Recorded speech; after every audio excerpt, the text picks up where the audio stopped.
everyone. Welcome to episode 5, I think this is, of Print on Demand Council. Sorry we're a bit late. Juna was late. You can blame him. I thought it was going to be 3. I thought I had the different time zone, so I thought it was an hour later, but we're good. He was working on his rubber band ball. That's it was. Yeah. And we've got a new guest this week as well, with Hannah.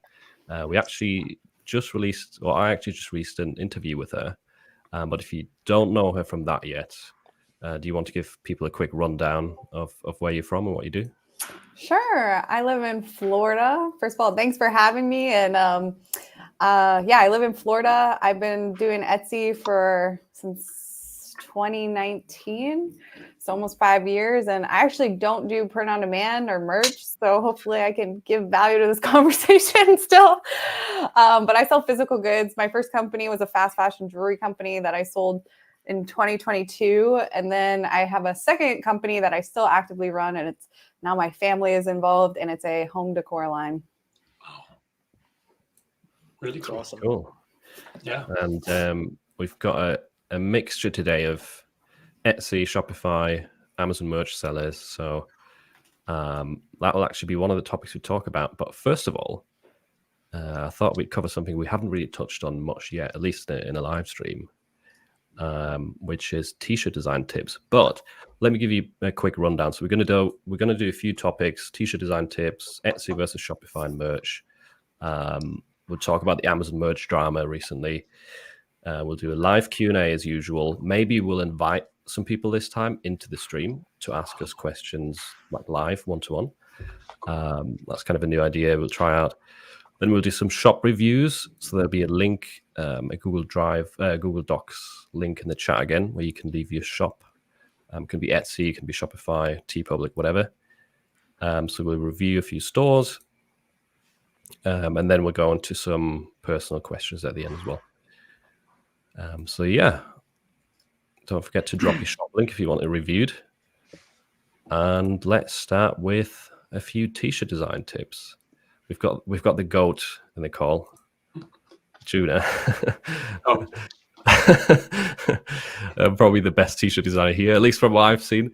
So what would you say is like one of the top tips for t-shirts? Oh, okay, this is going to sound too easy, but like study t-shirt design before you create t-shirt designs, because I think a lot of people go in there, have no clue what a t-shirt design should look like at all. Like they've never gone to the t-shirt section of their store or have own graphic design t-shirts or anything.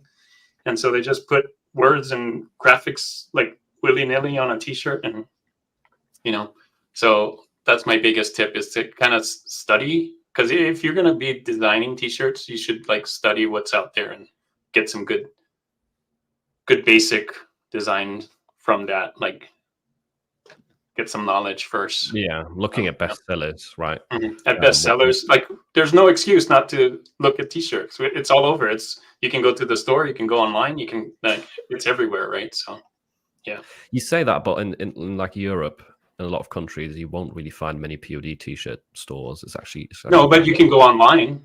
Yeah. If you have the internet and you're watching us, you're online, so you can go to the pod shop. We don't have that in Europe.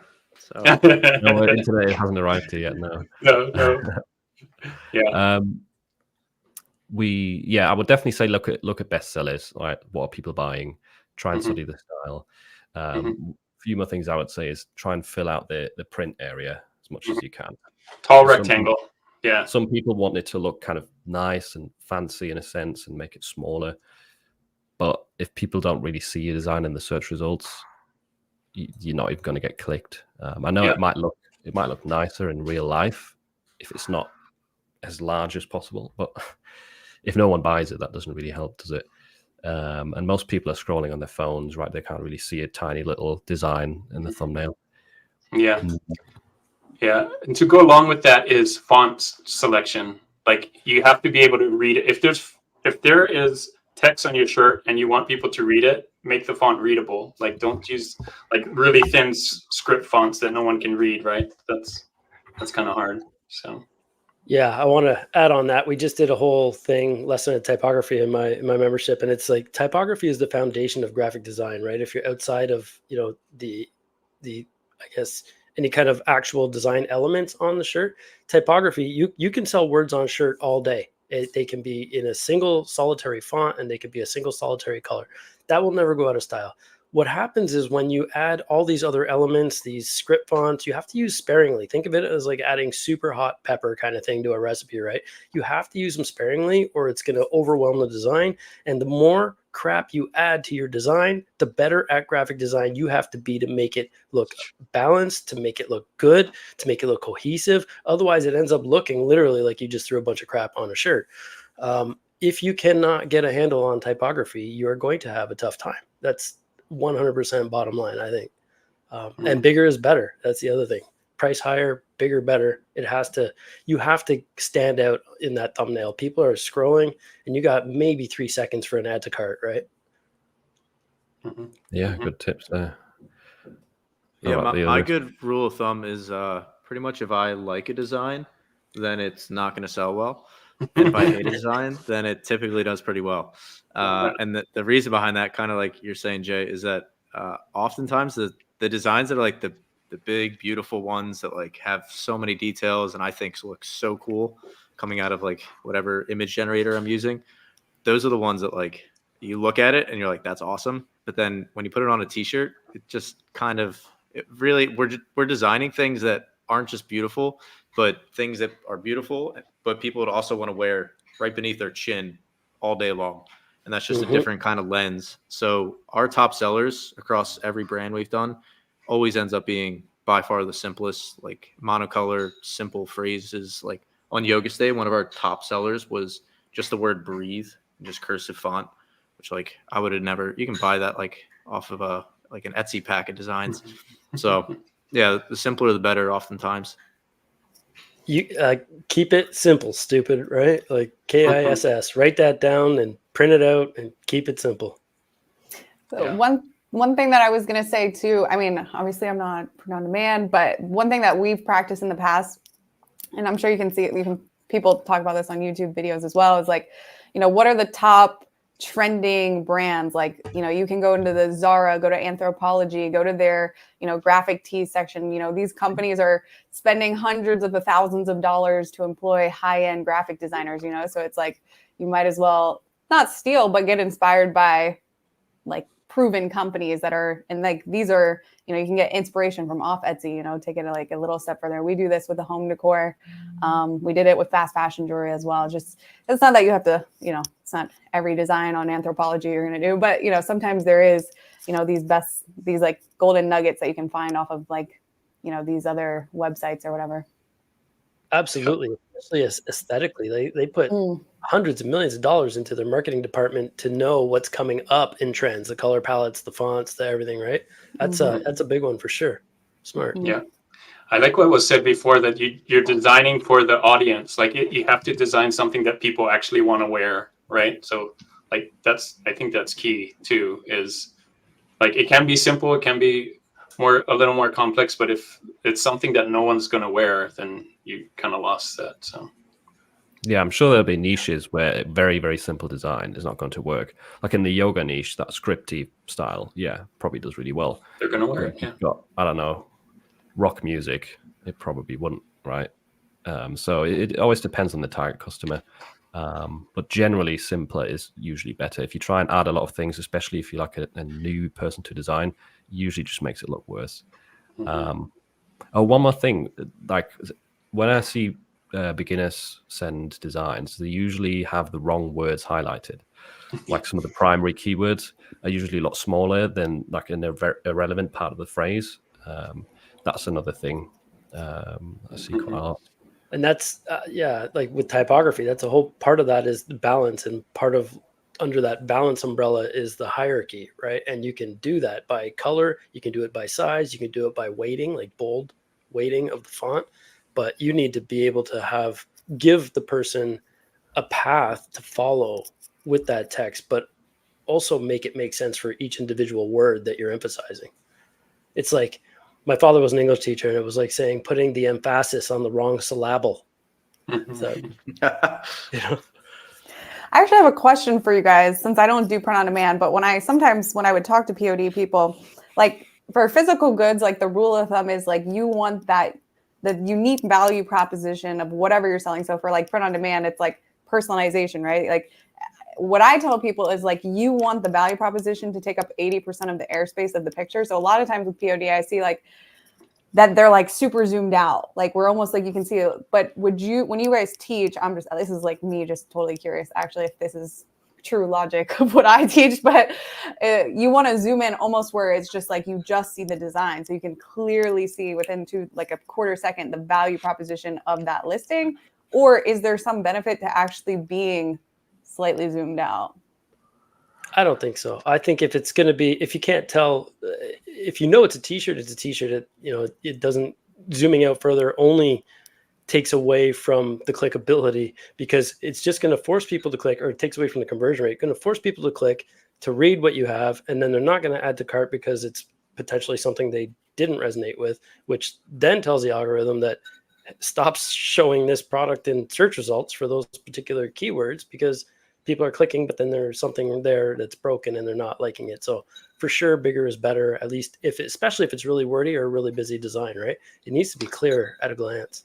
I don't know what you guys think. I think that's true for places like Etsy and the marketplace where you're competing with other people. My guess is, and I'm not big at Shopify, so you can tell me this, if people are coming to your site and there's no competition, you probably could get away with, a t-shirt design because they're going to look at everything.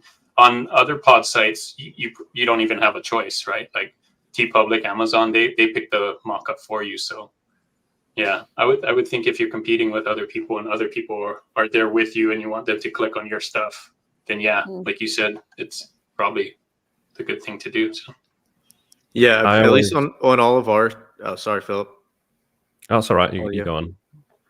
I was just chiming in on the Shopify side. We always try to do like as zoomed in as possible, almost to the point where the edge of the shirt is slightly cut off by the edge of the mock-up for that exact purpose, so that the design fills up. I don't know if it's quite 80%, but like close to that. And the reason for that is like, even though we're not competing, against other people side by side in their listings, but on mobile, we do side-by-side columns on our collection pages. So people are seeing two products side by side, and most people, 80% of our traffic comes from mobile.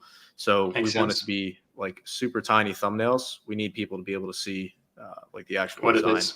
And that actually it's a huge driver of conversion rate, up or down, if you take advantage of that. So there you go. That makes sense on all fronts then. Yeah. My rule of thumb has also always been to zoom in as far as possible without losing sight of the product. So if you only see the design, but you don't actually realize it's a t-shirt or a coffee mug, then it's too far, right? But you still want to kind of be aware of the fact what the product actually is that the design is on. Someone had a question here as well that's quite suitable. Can't see where it's gone now. Here we go. Numbers and emojis mixed with words. Is that allowed or not? Amazon doesn't like emojis. That's for sure. Yeah. They're usually trademarked or protected in some way, aren't they? Even the word smiley is protected. Yeah. Smiley face. Yeah. And they are vigilant with protecting their IP, even if to the point of overreach, but they are vigilant. Okay. Yeah. So don't try it. Even if you see other people doing it, that doesn't mean it's safe. Not worth the risk. Cool. Since we've got a mixture of sellers in here, let's talk a little bit about Etsy versus Shopify versus merch. So yeah, let's start with the Shopify side of things. Pros and cons there. I think they all got their pros and cons, right? But let's start with Shopify. Since I don't say anything. Hannah, do you sell on Shopify, or are you Etsy as well? So with the home decor brand, we sell Shopify, Wayfair, and Etsy. Nice. So with those side of things, I don't know. There's so many things we can talk about. Where do you want to start? Like, what are the pros? What are the cons? I'm curious how our take. Like, I'm like 90+% Shopify. Like tiny, like Etsy is almost an afterthought for us. So I'm Okay. curious like what your approach is with like Shopify and like your marketing to those kind of platforms. Shopify is basically all driving retargeting to Shopify from Etsy. We were spending about only like $2,000 a month on Google shopping campaigns, which are not profitable on the front end. So it's always like retargeting that actually pushes it to be profitable. And then just Meta. So those are like our main, I guess, ways of retargeting, shopping campaigns, and Meta. And then we don't really even do anything with like influencer right now. Like we're trying to. Influencer outreach is like a whole freaking thing in itself, and we really need to hire like a dedicated person to do that.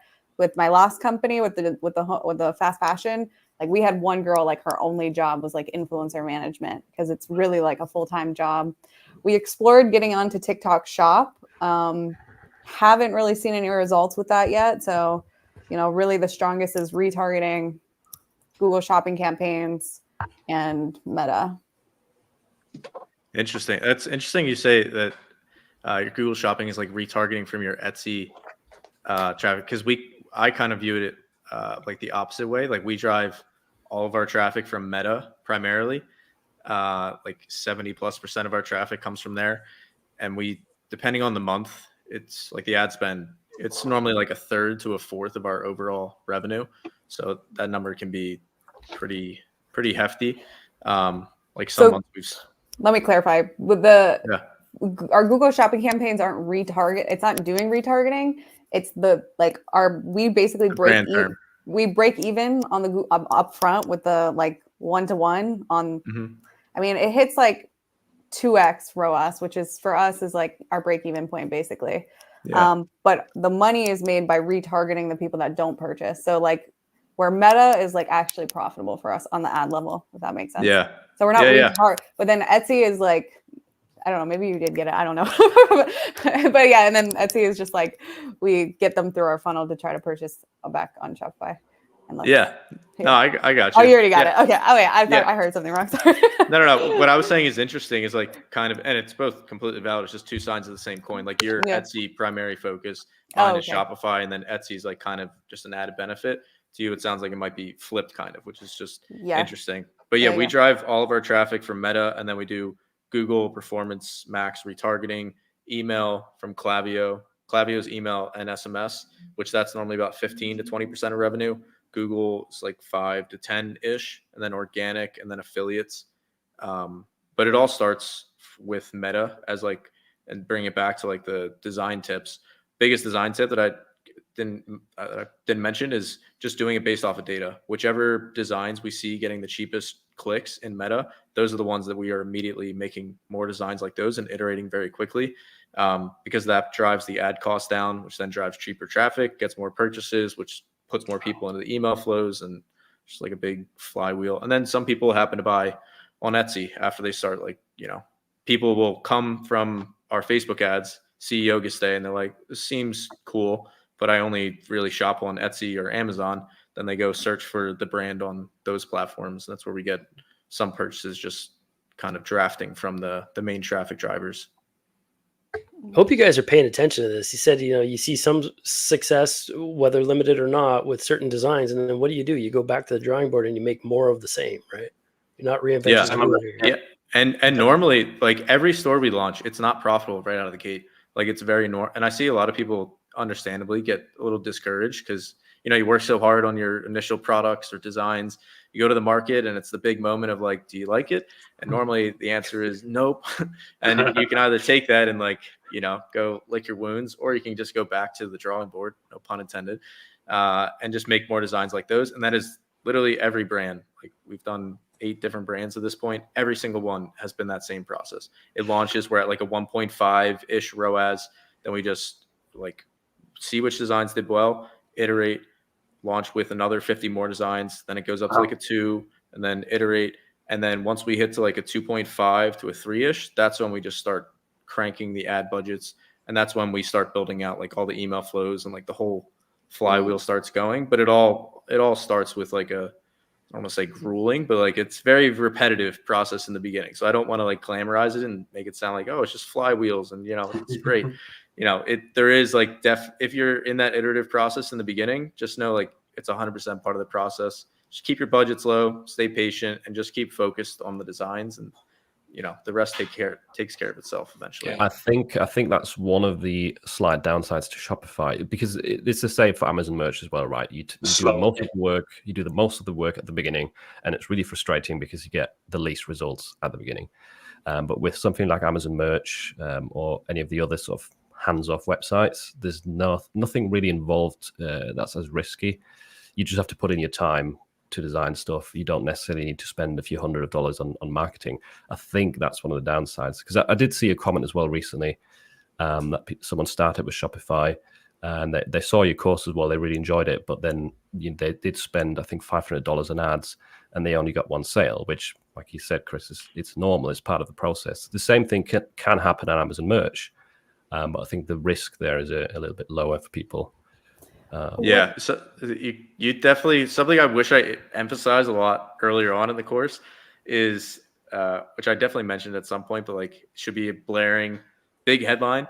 The spend money to make money ideology, you can like safely chuck that out the window when it comes to paid ads. I think there's a big misconception like, oh, once I launch my ads, you know, if I'm serious about this, I'm just going to keep on spending. And like, if I ever pause them, then like that shows that I don't really care or something. Like, no, it's a learning process, just like anything else. And you can learn a ton from $50 spent. And then this is what I tell our students, like spend $50, $100, pause it. Because even though, yes, Facebook algorithm, it optimizes, that's only true like later on down the road when you're spending thousands and thousands. In the beginning, you can get a ton of data just from a tiny bit spent. And then while you're paused, you have that breathing room to iterate, make more designs. But yeah, you shouldn't be like spending like $500 with one purchase. I would pause it a lot sooner. Are you running like static like for the shirts? Are you doing static images or are you doing video ads? We do video, static, carousels, slideshows, and Advantage Plus. But Advantage Plus has been great recently. You're not. So how do you know what shirts you want to run, or you're just testing? Advantage Plus like tests all of them. Oh, so it like connects the catalog, and then we used to build static images for like literally every single, like I would have hundreds of ads, and then I would just see the performance that way, and then just pause the ones that were over like $1.50 cost per click, then make more that were in the 50 to 75 cent range. But yeah. I don't mean to derail this into like a Facebook ad conversation. No, I could hear the Etsy and Merch by Amazon eyes, the collective eye roll. No, I think you hit the nail on the head when you said it's about gathering the data, and you can do that in Etsy too, really quickly. Especially if you're a new shop, the fastest way to analyze your shop and what's working is by the data, and the fastest way to gain that and glean anything from it is to pay for the ads. It just pushes everything out there. It's not, I mean, the crossover on all these different platforms is not mutually exclusive. It's not unique, right? Like what I wanted to ask Hannah, what's do you find a lot of crossover with like a marketplace like Wayfair? I know nothing about other than having been a customer, and Etsy, for example, or any other marketplace. Yeah, there is. So yes, there is. Like the best sellers, Wayfair is, first of all, just a completely different customer avatar. So we have to launch like our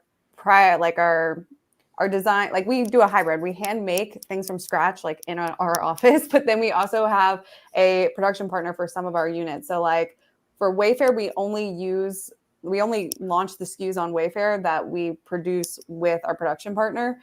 And those ones that usually take off on Wayfair are the same that take off on Etsy. And then that data is what determines the meta ads. So that's why I was like, I'm curious on how are you deciding on like what to run, but you're just paying to play. So you're just discovering it by doing that type of campaign. Whereas like, we'll like find out, okay, we'll use the data from Etsy and be like, okay, this is obviously the hottest thing that we have. And, you know, all of our 1,200 SKUs, then that's probably what's going to work in our meta campaigns. And it usually you have 1,200 SKUs? Oh, I love this. More, probably more, honestly. I would love this. We were talking about this last time. Advantage Plus, which is just a fancy buzzword for dynamic. Right. It just means it tests, like, picture static ads as a normal billboard, one of the old fashioned ones where they get up and glue it there. It stays for a month. dynamic is just like the fancy electronic billboards where it cycles between. So with a product catalog of like a couple hundred products, you can very economically test it with like a $50 or $25 a day budget, because it puts barely any spend behind each product, and it just tests it, gives it a few impressions, and then it scales the winners. But the cool thing is that you could have a massive, this is what I was talking about with all you guys, really. It's like you have massive product catalogs. Advantage Plus, it's like connect it from Shopify to Facebook, set up that one campaign. It automatically tests literally everything, and it takes like 10 minutes to set up. And then like the winner out of that, then would you suggest doing, I love this, how this is turning into a consult for me. But and then if I do this, because I've never done the Advantage Plus. So if I did that Advantage Plus, it pulls out the winners. Then would you explore making a bunch of different creatives around the winners? Yes. Or something? Yeah, you got it. And then you turn those into statics, because the static ones, they build up engagement. That's exactly, yeah. Wow. Interesting. That's Okay, really cool. thanks. I was going to say the advantage and disadvantage of merch is merch is free, kind of free traffic, right? You get the traffic from Amazon, but you still got to do the data. I mean, I would still say data is really important and for merch, because you got to know what's selling on merch. You got to know your audience and stuff. But yeah, and the difference is you probably, if you're selling on merch, you're probably putting in, like you said, lots and lots of designs, right? Like I have 12,000 designs on Amazon. So yeah, it's different. Juno, I want to run an Advantage Plus campaign for you. Yeah, it would be fun. I have a feeling that a lot of people that come into this from the design space or creative space, they're kind of less likely to go down the Shopify route, because it's a lot of marketing and you know, emails, ads, and that sort of stuff. Because Juno, you're a designer, right? And you prefer probably focusing on designs rather than managing a shop. Correct. I also did the Amazon route because I had a 9-to-5, and I wanted something like really hands off and not have to worry about the marketing or emailing, or have the pod sites do a lot of that for me, and so that I can, you know, kind of manage my time there. But now that I have more time, I think Shopify might or Etsy might be a good idea to do too. So yeah, because you closed your Etsy, didn't you? I did, because it took too much time from my 9-to-5. Like I was staying up late answering email, and I couldn't get back to the emails on Etsy because of my 9-to-5, and so I'd be like a day late or something, and it wasn't great. So yeah, I'm wondering, Chris and Hannah, how big are your teams? Because I'm guessing you're not doing all that stuff yourself, right? We, for the home decor, it's just 3 plus me. With the jewelry company at our max, it was like 7. But it was also a lot of mismanagement, because at the time I had no idea what I was doing when it came to employees. So looking back, the 7 probably could have been 3 or 4. Okay.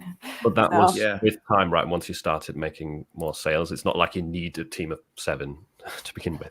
No, like I could do with fulfillment, like I was killing myself, but I could do $100,000 months myself, like going to customers, like I was killing myself. But like in reality, there was so much learning that happened that year. Just like I ran a really extremely high payroll. Like my payroll was like $150,000, which it could have been, you know, because none of the things that I was hiring out for were like very hard.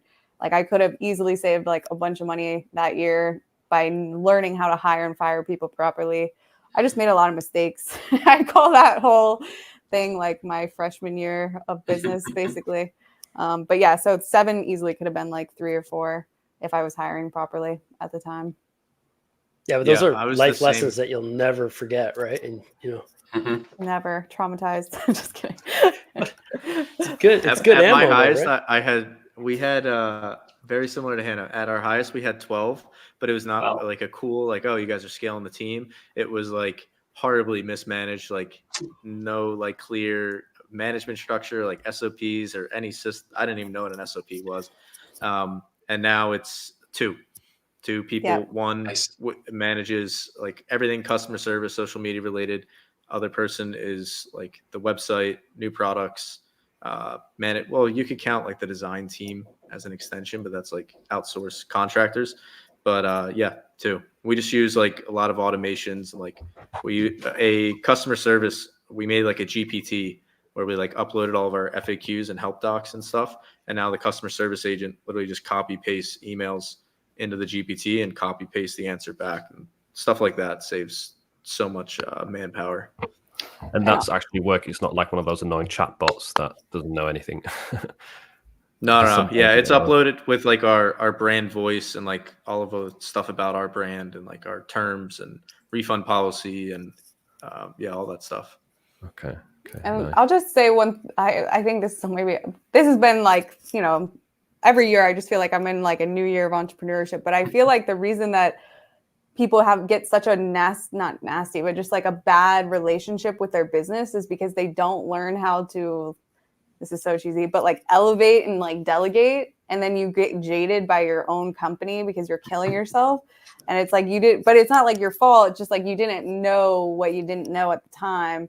And like now looking back, even with that company, like I probably wouldn't have sold it if I like had really turned into this like leader and like knew how to lead people and manage people properly.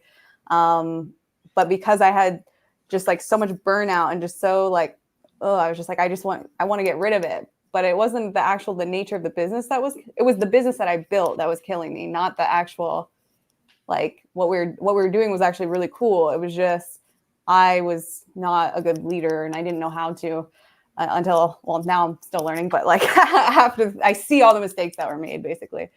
It's always like we learn that we need to delegate way later than we should have already been delegating, right? Mm-hmm. Like a management 101 for to go from solopreneur to like entrepreneur proper to like team building and managing a business and working on your business instead of in it. Yeah. It's I don't know. It's so much. Plus it's your baby that you're now having to trust other people, kind of, you give up the reins a little bit. And like I caught myself, like we had a print shop through COVID and like you catch yourself micromanaging at every single position. Right. And it's like, I need to step back and let them do what they do and trust that I've trained them properly. And then you learn quickly if you train them well or not. And like you say, if you're a good manager or a bad manager, either way, you need to learn how to manage. Right. There's a lot. Yeah. So we've got a poll going in the chat. Which is your best platform out of Amazon Merch, Etsy, Shopify, or don't sell on either one? Merch is currently leading. I think that's due to my audience. Yeah. So let's maybe transition to a more merch-centric topic. This is kind of also a pro of merch, so that suits. The recent Amazon merch drama. Yeah. So I'm sure you've heard of this, Juna. Yep. Someone was already asking about it in the chat. Basically, what Amazon has started to do, they thought it's a good idea to just enable all colors on t-shirt listings that are selling well, no matter what the design is. So imagine a black text design that was only listed on a white shirt, and now it's available on all colors, including black. So it shows as black in the thumbnail. So you've got black text on a black shirt in the thumbnail, which is horrible. Obviously, that's horrific because that's killed some people's bestsellers. And we all know Amazon is really, really slow at reacting to anything like this going wrong. I'm wondering, actually, let us know in the chat if you've got some useful responses, if that's happened to you, if you emailed the support. Yeah.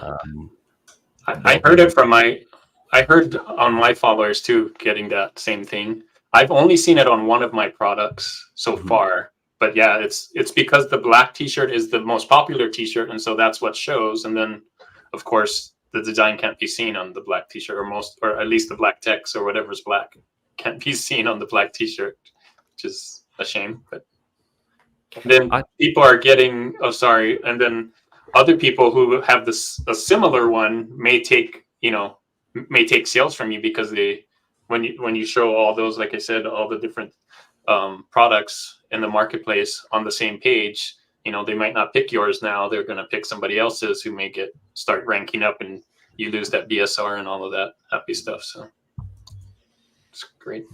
Yeah, it's kind of good for copycats. The copycats. Yeah.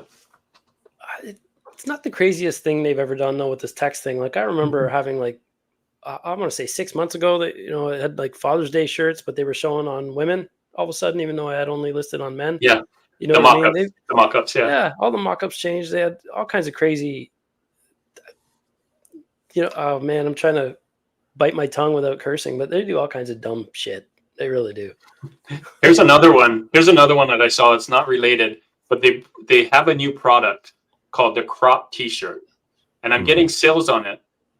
But the price point is so low, like you can't change it. So it's there, and I'm getting like $2 per sale. And when you try and click on edit, you can't edit it because it's not part of the catalog in your Amazon catalog. You just have to live with that price. I mean, it's great that you're getting sales, but I would never price something that only gets $2 a sale on a T-shirt. So that's so lame.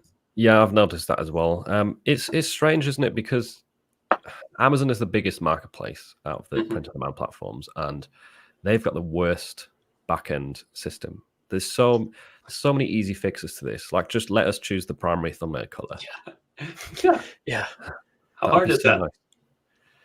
Or let us opt out I mean, of the weird updates.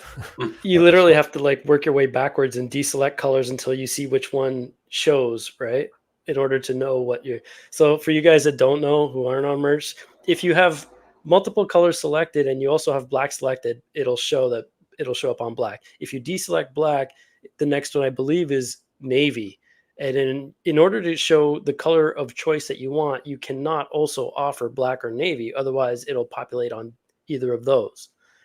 So if you have a design that you want on only royal blue, for example, and it happens to be down that hierarchy list, you have to list basically on anything from that royal blue down, which might be 3 colors, none of which your design would look awesome on, other than the royal blue maybe. Amazon doesn't let you pick the primary color like other pod sites, which is frustrating too, because on other pod sites you can pick this is the primary color I want to show on there regardless, and they don't have that. So you kind of have to, like you said, guess. It doesn't even tell you that it's going to show black first or blue next. You kind of have to do that on your own to figure it out. So so dumb. So most people are saying in the chat that they just got useless responses. I did see a few people in my server who said or screenshotted responses where they were saying, we're aware of this issue, we're looking into it. So that is still a templated response, but it seems like at least they've recognized that there's something going wrong. I don't know how they're going to fix it, to be honest. I can't see them reverting back and like resetting all the listings. I can't imagine that happening. But I really hope they're at least going to give us an option to maybe delete colors. That'd be something as well. It's strange. Like, has anyone had this happen in the European marketplaces, or is it just the US? Because I don't have a lot of shirts on white or designs on white shirts that are selling in the US. It's not really happened to me, but I have a lot of those in the UK and Germany. It's not affected those though. I don't even list anywhere other than the US. So I let them auto upload to all the other markets. That way I'm absolved if there's a trademark or copyright issue, right? It's on them. So I let them do that dirty work, but I haven't noticed. I don't pay attention to anything outside the US, to be honest. I get very few sales outside of the US, and so I haven't even checked, but I haven't seen any. Okay. All right, let's see. See what the chat's saying. No one's saying about the European markets. I feel like it's probably just affecting the US. It's usually where they test things first, isn't it? Like it's usually where they test things and break things right first, right? Yeah. In the worst place. Why can't they do it in Japan or something? Just because no one's getting sales there. Nothing against Japan. The funniest stuff sells for me in Japan, though, to be honest. Yeah. I don't really sell anything there. Right. Shift gears a little bit. Has anyone tried the new Flux one? I want to. I haven't tried it yet. I'm still behind on AI stuff, but you said it's great for kawaii stuff, and that's my wheelhouse. So I want to try it. It's very similar to DALL-E 3, I think, with that style. Chris, I know you're nothing an about AI nerd as well. Have you tried it at all? Or fellow AI nerd, yeah, I've used it a bunch. I like it. I always find it interesting whenever new models come out, like to look at the team that's behind them, and the team that's behind this one. A lot of them were from like some of the early stability days. So there's, at least from what I've seen, there's a lot of similarities. The other thing that's interesting or like good to see is that they integrated with X like Twitter. So like they're working with Elon, which Mm. shows a couple of things. Like one, they're going to have a lot of backing, like financial backing and revenue from that. And two, since they're partnering with Elon, it shows that they're like very committed to open sourcing and like maintaining open sourced AI, which is going to be super useful for like just the image gen community in general, because it allows everybody to like make spin-off like LoRa's and all kinds of different tools off of it. So that's really cool. But specific to print on demand, yeah, it seems like very like I've seen some tests that have compared like the text generation with Ideogram 1.0 like side by side. It seems like it's very comparable in a lot of ways, but I'm curious about, I don't know if we're talking about it later, but like future, there's always going to be the latest and greatest models that are just going to continue to one up each other. But this one seems like it kind of strikes me as like when Stable Diffusion open source, what everybody was hoping it was going to be, and it turned out to be like kind of a half-baked model. It seems like it's closer to what people were hoping that was going to be. Yeah, I think with Flux, the benefit right now is that you can use the pro version for free. I know the limit has dropped on that website that I recommended, but it's still more than you can do an ideogram, and I think it's a lot more accurate. Like you can run a prompt once and get an amazing result, whereas with ideogram, you usually need to do a few re-rolls. Same with DALL-E, right? It's obviously lacking a few features compared to ideogram. Someone just said that ideogram has more features. But yeah, the AI world, like it's always changing. There's something big coming in a few days, which we can't talk about yet. But For ideogram, right? That you're talking about. We have to wait till Wednesday. For one of those AI, from one of those Exactly. AI apps, right? Yeah. Yeah, but I think at the moment, Flux is definitely one of the best options if you want to do stuff for free. It's quite like it's definitely at least as good as ideogram and DALL-E 3 in my opinion. I'm curious, whenever you guys go to prompt like and test out new models, do you guys have like your go-to like prompting phrases, like I don't know, like comma, contoured, centered, isolated on a black background, like that kind of thing? Do you guys have like your canned phrases that you use pretty much across the board? This is the reason why I like ChatGPT and why I use it a lot, because I can type in something really simple, and most of these do this now, is that they kind of do this magic prompt behind the scenes and they write like a longer one. Yeah, that sticker was. But yeah, I usually follow that and then take my what ChatGPT writes me and kind of use that. So I use that prompt, which has like white background, black outline, all those kind of things built in. Yeah. For me, I tend to cross-test different prompts. If I find something on ideogram that looks good, I'll test it on Flux. That seems to have been working well. But yeah, there is some go-to keywords that, if you want to quickly write your own, like 2D flat illustration or 2D flat vector. T-shirt tends to add, sometimes it adds T-shirt mockups. Yeah. Flux is quite good with that, actually. You can use T-shirt design, and it doesn't usually add an actual T-shirt. But yeah, isolated on a white background, black background, that definitely helps. Clear outline. Those are some of the like basics that tend to add. One thing that's underrated, I think, is adding a color scheme. Like if you add just a few colors and you maybe like pastel or vibrant or something like that, you can get some really nice results. Yeah. So how do you feel the learning curve has been compared to the tools you use? Is it way easier? I know you're saying it's almost like a one and done. You're creating this prompt or typing in your prompt and it's like almost delivering immediately. Has it been a bit more of a struggle, or has it been that easy from the get-go? Whoa. Phil didn't like your question. What about Yeah, you, Judah? he's out. I was like, did I cut out there or what? No, I just had to close the window. Anyway, has it been a struggle? It's not a one and done, like click on the prompt and you've got a nice graphic. It tends to look that way in the videos sometimes because we cut it together and shorten it, right? But there is some Philip makes it look so easy. Yeah. Yeah, That's great. I'm faking it. No, you do a good job with your videos, is what I'm saying. Yeah. Okay. Thank you. Now, what about you, Juna? Has it been a learning curve for you? Or?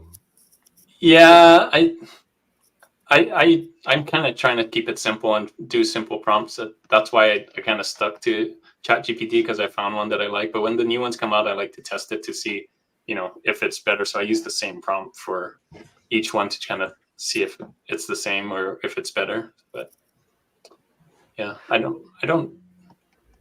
need to do more, is what I'm saying. You probably do a lot more testing with new AI stuff than I do, Philip. So a lot of my prompts come from the ideogram describe feature, to be honest, because that's quite good.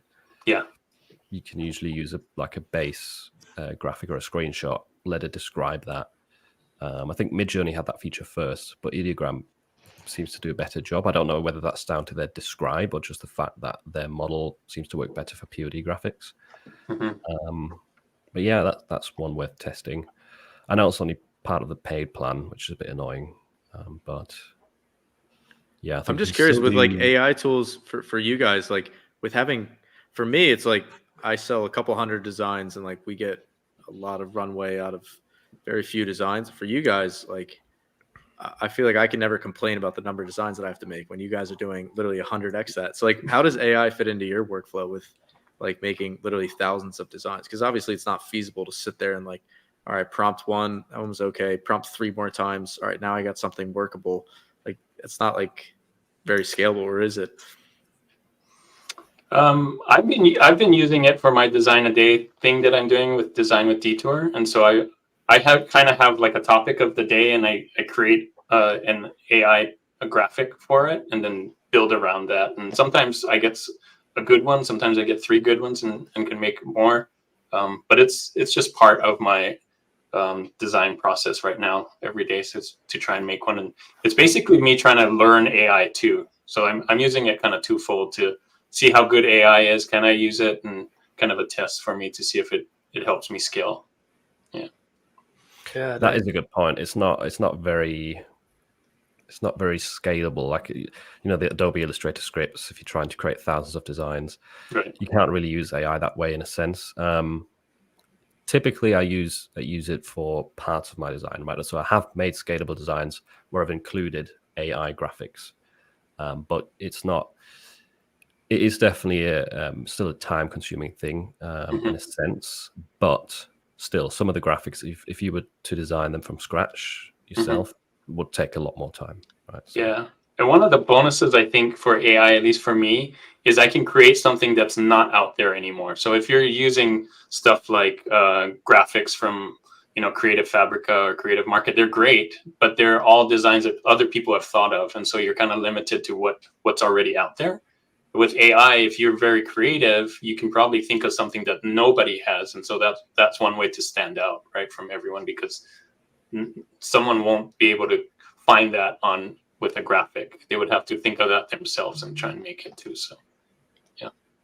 Do any of you guys, like, I don't really use a ton of AI, and I mean, I've only got 1,600, which I know sounds like a lot by the Etsy standard or the Shopify standard, but only 1,600 designs on Etsy or on Amazon Merch. So, I mean, and they're all like handmade pretty much, but do you guys sell any of your designs? Because it seems like a waste not to, because like, I don't know, you guys with thousands and thousands of designs, I'm imagining 90% of them are kind of stagnant, right? So like it would make sense to just put them up on Etsy, for example, or on the Creative Fabricas of the world, right? Like a digital download or something like that, as a bundle. I don't do it, but I know Mike does, right? Mike says he does it. Do you do that, Philip? I've tried it. I've, for example, done bundles of scalable designs and sold a few, but I've never really got behind it properly. The only thing that I've sold quite a bit of is like vintage sunset bundles, but they're not necessarily designs that I use. Well, I use them as part of my design, but it's like the assets that you kind of create along the way. You can throw them together in a bundle to help people save time. But no, I don't tend to like take all of my designs that don't sell and then just put them as digital downloads. It would be a good way to repurpose them, really. Because I mean, you can just click the regen button and get like 4 more iterations immediately in the same vein. So you could easily do like a 10 or 12 package, right? Yep, absolutely. Just wheels time. are turning here. Another, work smarter, not harder, right? We need an AI to generate time for us, and then we'll do it. If I were to sell them, I would upscale it and remove the background so that people who buy it don't have to do all that stuff. And then so that, there's value there instead of like, I can do this myself. Well, I actually saved you time because I upscaled it and removed the background for you. So now it's a better value. So. Juno, I'll buy your whole catalog if you do want a big bundle price. Yeah, definitely. How many you want? Customer. Well, you want all 12,000? All 12,000? Yeah. Right. I'll throw in on some commercial rates there, man. Yeah. All right, let's transition. Let's transition to the live Q&A. But first of all, I've got a quick announcement. I just need to share my screen. 1 second. Is it that you hit past 100,000? No. Oh. Oh yeah! Congrats! Congrats, man! This is awesome. Congrats! Thank you. Yeah, join the club, Juna. You were first. Yeah. How many subs do you have now? You've grown so fast since you hit that. 157. I haven't passed 200 yet. So. That's crazy. It's really compounded, pretty, hasn't it? Like, I remember seeing your screenshots like 78K, 79K, and I was like, wow, Juna's got so many subscribers. And now that you hit 100, it's like, boom. Crazy. Yeah, I don't even. Yeah, I think it's all kind of the same. Like once you pass 100, it's like, unless you hit 1 million, then it's a big difference. But anything in between, it feels like it's kind of the same. Nice. So what I wanted to share is that me and Adam are doing a meetup in Orlando. Oh, sorry, Juno, your face is hidden. And it'll be on oh, that's the wrong image. Sorry. It's not on the 7th of September. Oops. I've just picked the wrong image. It will be... Wait for it. Oh, I'll have to figure out how to do this. Is it just a different date? Yeah, it's just a different date. Oh. Hopefully it's further away than 2 weeks. No. Any guesses? Just throw out some guesses. Tomorrow. Yesterday. October. No, it's quite close. It's closer. Which is, I guess, a bit of a downside. But last time we had like 3 weeks. Oh, nice. Time or 4 weeks time, and people agreed to come, but then like last minute, their plans had already changed because there was so much time, I think, in between. So it's a bit more short notice. It's the 31st of August in Orlando. Nice. We'll do a meetup. We'll go for some food, maybe do an activity, just hang out in a park or something like that.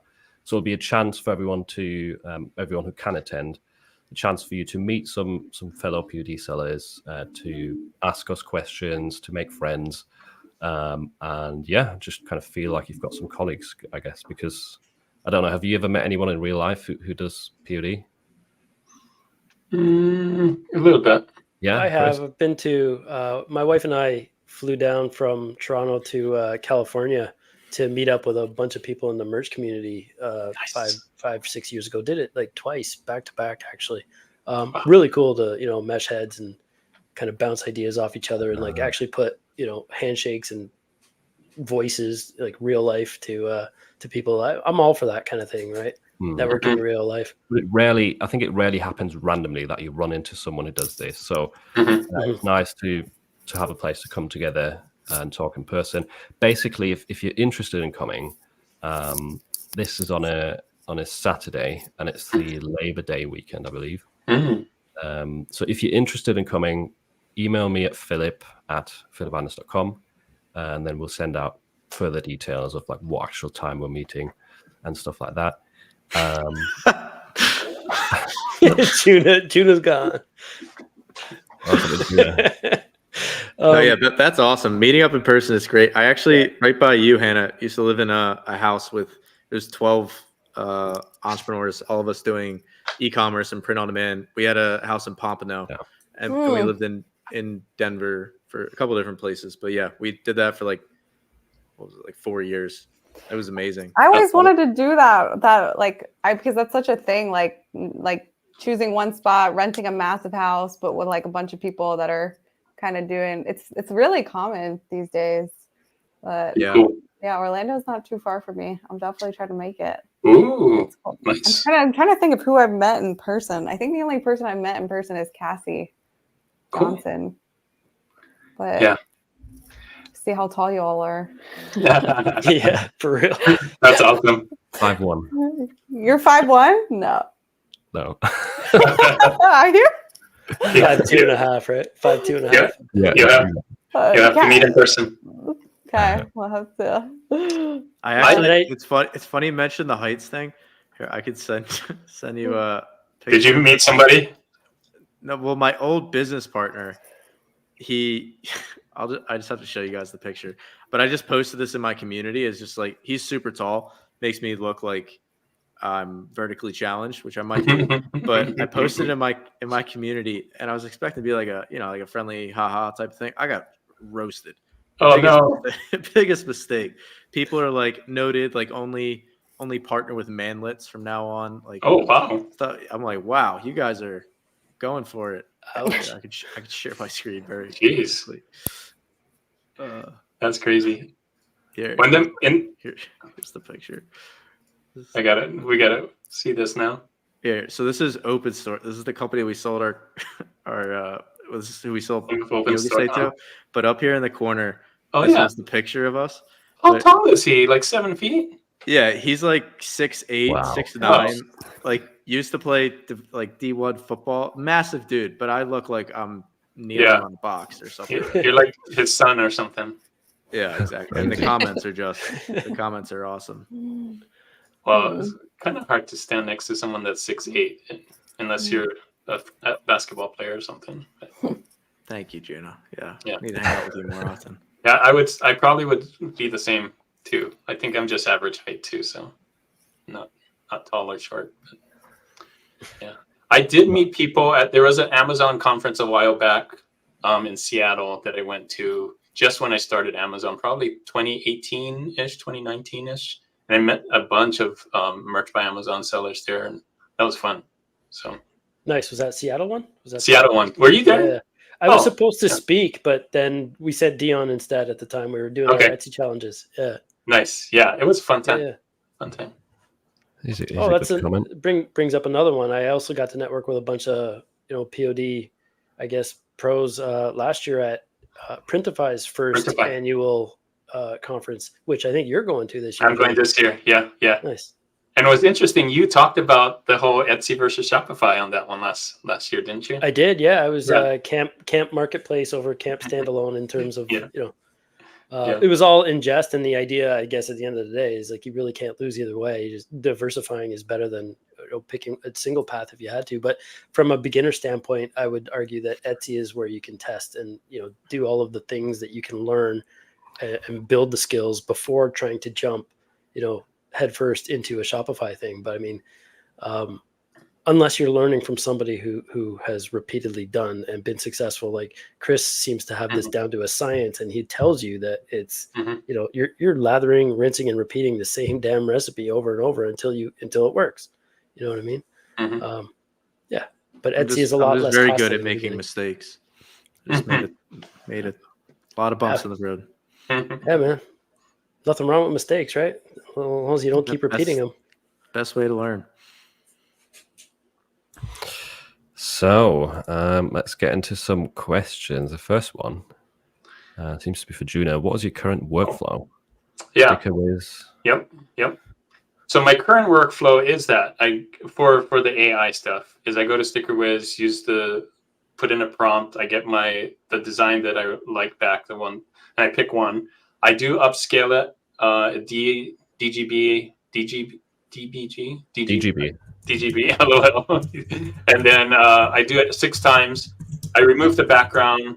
I usually clip it out and do a mask around it so that I don't have that white halo effect around it. And then I add text and backgrounds. And then the final size of my DPI is I try to make it 4500 by 5400 in Affinity Designer. I usually do everything in Affinity Designer.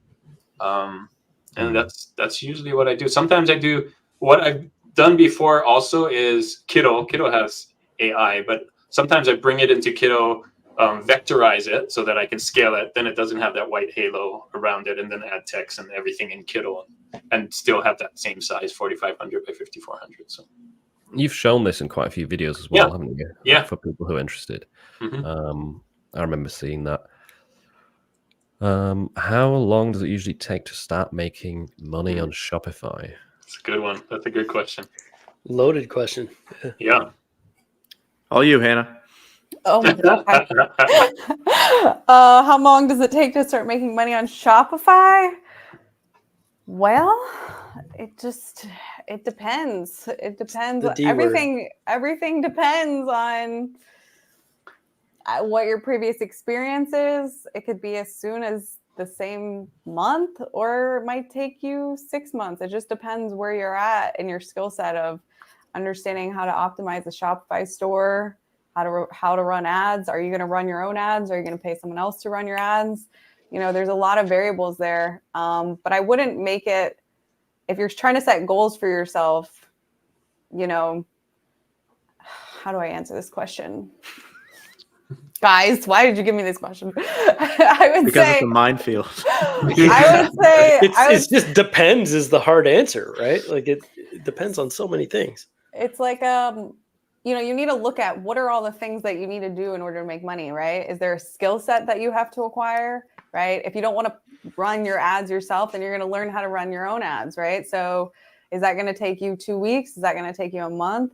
I wouldn't even actually scratch all this. I wouldn't even put a time variable associated to the achievement. I would just, hey, I want to, these are all the things that I need to do to be able to make money, whether it's learn email marketing, learn ads, photography, or you're not really doing photography, making your mock-ups, all that stuff. I would just, set goals for yourself and then try to have a timeline of like when you're going to achieve that thing. Now, it's not that if you don't hit it by the end of the quarter or whatever you set for yourself, you're a failure by any means. It's more of like an accountability factor. And if it doesn't happen on your first iteration, that's fine. That just means that you have more practice you need more practice, because maybe you're going to get it on your second iteration or your third iteration, if that makes sense. I don't know if that was the worst answer. I like ever, that. Yeah, action-based goals over like money-oriented goals, right? Yeah. It's tough to put an exact number on it because it's going to be different for everyone. What about you, Chris? What do you think? I can say from there have been people that have gotten results very quickly, like people with zero experience, and I can give, building on the the beautifully crafted political answer that Hannah gave. It depends on like the type of person that you're going to be. Like the people that have gotten results very quickly, which there's somebody who they hit their first like 80 grand in sales 8 weeks into, like after going through the 21-hour, like the long course. That is a complete outlier. But what that person does versus everybody else who's like still getting their first, second, third sale, that person is very, and like I know the person, I've like interviewed them afterwards. They are very, very objective, and they do an amazing job of not getting emotionally attached to the outcome. That's the biggest. I think like it can take, like to Hannah's point, it can take a month or it can take you a year or longer. It all depends on, such an overused buzzword, but it depends on your mindset genuinely. Because if you are the kind of person who gets attached to every design you're putting out, and then if it doesn't do well, you let that get you down, like that's time right there. Whereas if you're the kind of person that you put out a design and then you get excited when you get data back, whether that's positive or negative, and you're able to iterate, that's much faster, like 100 times faster than if you're getting deterred and taking steps back every time. So a lot of the timetable discussion comes down to what you're going to do with the feedback that you get. And honestly, it's a tough thing because it comes down to like personality types, but as close as you can get to being almost like the design-based business, but as robotic as you can in terms of the data that you take in and not taking it personally, that's, to me, from the people that I've worked with, the ones who go the fastest and get results the quickest are the ones who are able to take it on the chin and then just keep moving. Mm-hmm. Yeah, that was really, really well said. Way better than my response. We said the same thing. Yeah. But it's the emotional aspect. So like to give you, I mean, you're talking about Shopify in specific, but with seeing success in any business, right? Like I call it your limbo phase, where you like aren't making money and you're just like in the figuring it out phase. Like you don't know if it's going to work. You think it's going to work. You're doing all this research. That phase of entrepreneurship for me lasted 2 years, but then you have case study examples of people that do it in 4 months. You know what I mean? So, and to your point, like 1000%, like the BS that I put myself through was because of that mind shift that I needed of like, drop the ego, just fail in front of everyone fast so that you can get to the result faster. You know what I mean? And so my figuring out phase was like Hannah trying to half-ask everything, you know, to try to figure out how to do it without, you know, any like major repercussions. But it was when I finally was like, F it. Like, let's just do it and do it right. And that's when I finally, I had a breakthrough, right? So, but I'm not saying it's going to take 2 years for you. But that was just my situation. I mean, that transcends platforms too. I was just going to say, like when you talk about like design in particular with POD, it's mostly the design that you control. I mean, there's other variables and ads and pricing and whatnot, but with the POD comes like a massive part is the design. So regardless of your SEO, if design looks like shit, it's not going to sell, like full stop, right?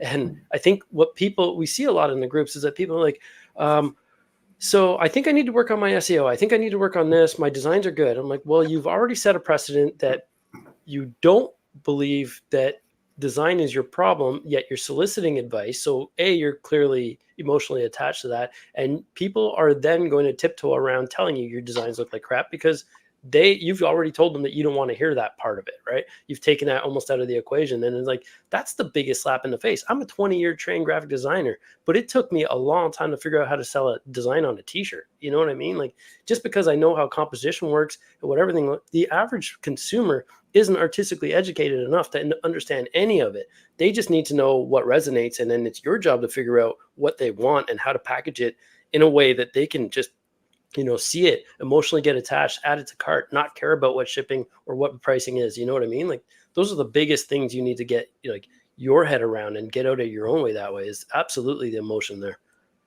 I'm emotional about it almost. Yeah, I think a lot of people like to ask that question. I hear that question a lot. How long does it take? Because they want to guarantee that, you know, we come from a world, a lot of us from the 9 to 5, and you got guaranteed payments every 2 weeks. And POD or anything like that as an entrepreneur isn't guaranteed like that, but they kind of want that guarantee because they're like, okay, it's going to take me this long, so I can quit my job and do this and whatever. And it really depends. It depends what you have and your data that you can follow, and like there's so many steps. So it's a tough one to answer because there are no guarantees to see if you're going to get it in that week or two. So. But also, there's no guarantees in your 9 to 5 because, No. I mean, I've never had a real job, but like, you know, my dad was always like corporate America. I mean, every single time we got fired, it was because the company tanked like 4 times throughout my life. So it's like, there's no guarantees, like in anything, yeah. But it's also what type of risk do you want, right? So some people are less risk adverse. Yeah. I don't know. Whatever. Depends how much risk do you want in your life, and you have to be okay with that choice that you make. You know. And to the person who asked the question, like some tangible things you can like take. Obviously, it's a very subjective question, but like a couple things you can take stock of for yourself. Yeah, to strength pill, to strength. A couple things you can take stock of for yourself is the variables that get inputted that can either increase or decrease the amount of time it takes is 1, the number of hours you have available. 2 is the amount of capital that you have. 3 is the skill set that you're bringing to the table. So like if you're like Jay, you have 20 years of design experience. That's the kind of thing that'll speed you up. And then 4th is you could either call it mindset or focus or discipline, your ability to put your energy, all your resources, and deploy it into the right area. And each of those 4 things, like if you have those dialed in, those are the things that are going to speed up the process. But if you don't have, and you can get by without, like you don't have to be doing, you know, full time, but if you have extra money to invest and you have really discipline and good focus and like you have a skill set coming in, you know, those are the 4 things for anybody watching that I would ask yourself, like, where are you in terms of proficiency in each of those areas, what you bring to the table, and then you can come up with a rough estimate for yourself. Yeah, I think that's a really good way to summarize it. And I think that number 4 is very important because you can have all the skill set, all the money, but if you just sat there scrolling through TikTok all day, like it's probably not going to help you out, no matter what you do. So yeah, that's a really good way to explain it, really. The next question is It's kind of interesting, kind of relates to it. I started selling on TeePublic in the artisan category on July 26th. And I sold over 137 products so far. Is that a good start for the first month? I've uploaded more than 1,000 designs. First of all, good job for uploading 1,000 designs in a month. In July. Wow. And that is definitely really good, especially for TeePublic in 1 month. I would say so too. Yeah, it's amazing. I wonder if that's trends or if it's got to be trends, right? Maybe. Yeah. Let us know in the chat. That's really good though. 137 cents, for your first month. That's amazing. It's really good. So again, like for some people, it happens more quickly than for others, because everyone's different. For me, it took to get. I know I've shared this before on the channel, but for those that don't know, to get to $1,000 profit in a month, it took me like 1.5 years. So if you've only been going for 2 or 3 months, it is very normal to not be anywhere near that. So what have we got next? What is the best tool for finding the right niches? Depends what pod site you're selling on, I think too. But go ahead.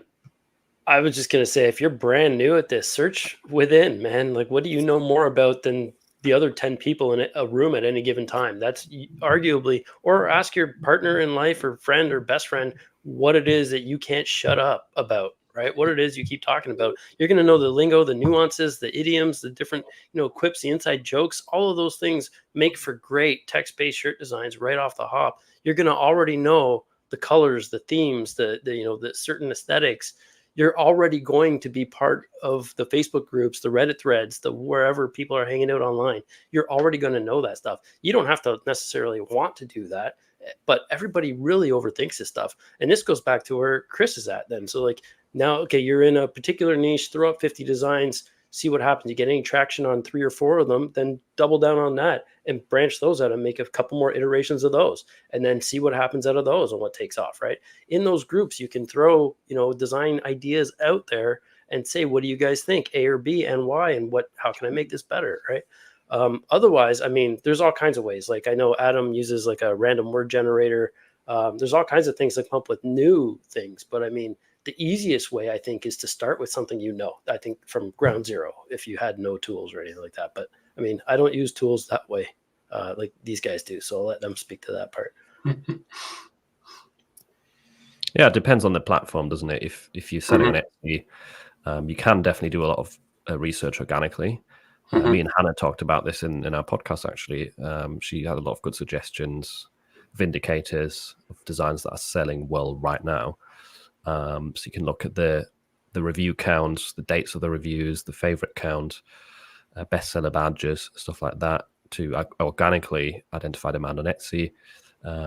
If you need more help there, you can use something like Everbee for extra data. But if you're selling on Amazon, do your research on Amazon. And there's a lot of free methods like that one Adam talks about, Adam Young, random word generator. Just type stuff into the search bar, see what it's autofilling. We've done a 1 hour research session with that method on my channel that you can watch. That's all free tools. One paid tool that I like to get extra data is Flying Research, because they've got a lot of data and a lot of features, some AI research features as well, which are cool. But there's no best tool. Once again, it depends on you, on your platform, and what works best for you as well. Like what works best for me doesn't necessarily work for you. And the types of designs you create or your skill set. Yeah, my favorite data is the data that I get back from my sales. So just like Chris is saying for Shopify, same thing for POD. Like I know what's selling best for me, and then so I use that as my data because they're buying it because I made this certain type, and so I can kind of branch off and make similar things that are selling best for me, and usually that gets me more sales. So yeah. Okay. Back to Shopify. Is Facebook the only way to drive traffic to a Shopify store? We got influencers, right? That's one option. Influencer marketing, but can be expensive, right? Influencer, organic content. There's a lot of ways now we're exploring. Like you can get really cheap video editors, like off Fiverr and stuff, which is like we're trying this out now. Well, we're not trying, we've done it. It's proven to work really well. Kind of similar process that I do with my YouTube channel, we're doing with our home decor line, where basically we're in charge. Like if you don't want to be the person that's fundamentally doing all the content creation all day, you can supply your editor with the B-roll. And then they can do the ideation. Like basically you would hire a video person or a growth manager that gives you the ideation, gives you the copywriting, edits the videos, and all your job is to listen to them and give them the B-roll that they ask for. And then basically you have like a consistent inflow of pumping out content, which if you want to go the organic route and not, I mean, it's all going to cost money at the end of the day, but that is one thing that you could do as well. But yeah, influencers is another big one. I mean, you're with influencers, you're basically paying to give away free product. This is kind of how I like to explain it. It's like very similar to just like the Amazon FBA, like to gain reviews faster than your competition. How are you going to do it?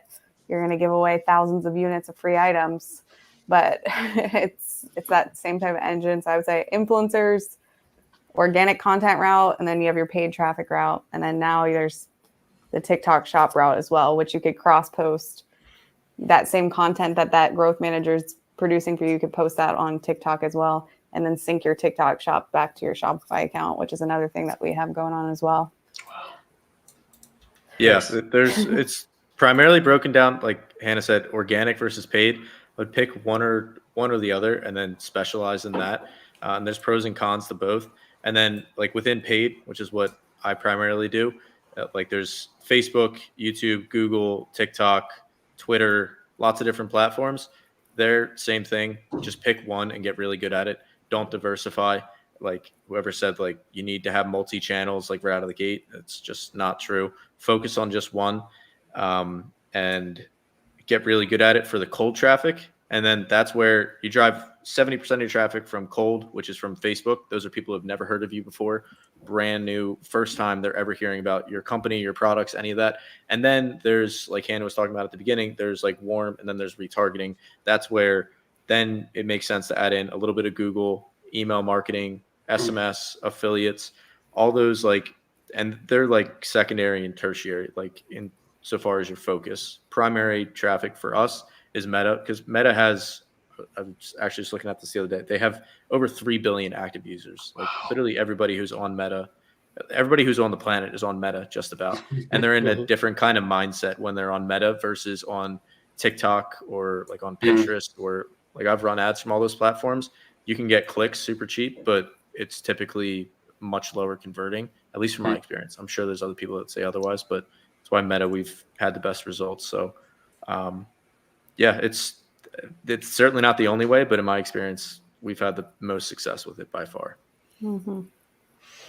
Yeah, and ultimately, I think everything is eventually, it's just going to be pay to play. Like I almost have like this hypothesis that organic free traffic is going to be far and few between in the next, like, not saying today, but like my hypothesis is like in the next, I don't know, 5 years, it's all going to be pay to play. Because the algorithm can smell you selling in organic content from like a mile away, you know? But again, not to scare anybody. I don't think it's happening tomorrow, but I think my hypothesis is it's going to become all ads. Last question then before we do some shop reviews. I've already paid over 200 euros for Etsy ads, being a seller not even 3 months yet. I only have over 30 sales so far. Should I still continue with the ads to be ready for Q4? I think it'd be like now would be the wrong time to turn them off so close to Q4. 30 sales again, like in your first 3 months, it's not bad if you're completely new to this. And with the ads, it depends how they've been doing. If you've got 200 euros spent on one product and it's had 0 sales, then maybe you shouldn't turn them off, but you should try a different product. Right? It completely depends on your situation. If you have had sales and some converting products on those ads, then leave them on. I know Hannah's going to have a really good breakdown here based on the Profitry app she's built. The tool is it's fantastic. But what I'll tell you is that it's not just the ROAS, right? Everyone looks at the return on ad spend, but it also, you have to consider so velocity is the number one driver of sales. And sometimes ads will help, increase the velocity or at least keep you up there organically as well. So you have to look at the organic sales too. You can't just look at how much you spent on one listing and how much revenue or lack thereof it has brought. But that's, not to say if you have stuff that's showing, you're paying, what is the bulk of your 200 euros being chewed up by, right? If it's 2 or 3 listings and they're absolutely getting 0 conversions, then turn those off. Those are garbage. There's something broken there in that whole thing, right? But I'm sure, Hannah, you probably just you got this all going on. That's what you do. So this is just okay, this is gonna sound harsh, but this is not you asking this question. It means that you're probably not analyzing your ads correctly, or you're not understanding what ads are doing as a collective for your Etsy shop. So one thing that we have to remember in terms of ads and spending money on ads is that ads contribute to the organic growth of your listing as well. So the same thing that Jay just said with velocity, more clicks means more add to carts, which means, more purchases, which means that you're getting more reviews, which means you're getting pushed up in the algorithm, right? So it's not a matter of, did I spend X and now turn it off because I'm going to let that momentum carry me forever. It's about understanding where that 200 euros went and then optimizing to tweak the dials on where that money is going to increase your profitability, right? So you're all following me, right? So it's not about, ideally you're never turning your ads off, right? Ideally you're optimizing to get it to the max profitability for the very best case scenario in terms of profit potential of what your shop can yield. And you can only do that by spending. So if you just spent your first 200 euros, right, and your marketing cost percentage at the end of the month after 200 euros was 15%. So the amount you spend versus top line, including organic and sales, like your top line sales that you see in your dashboard.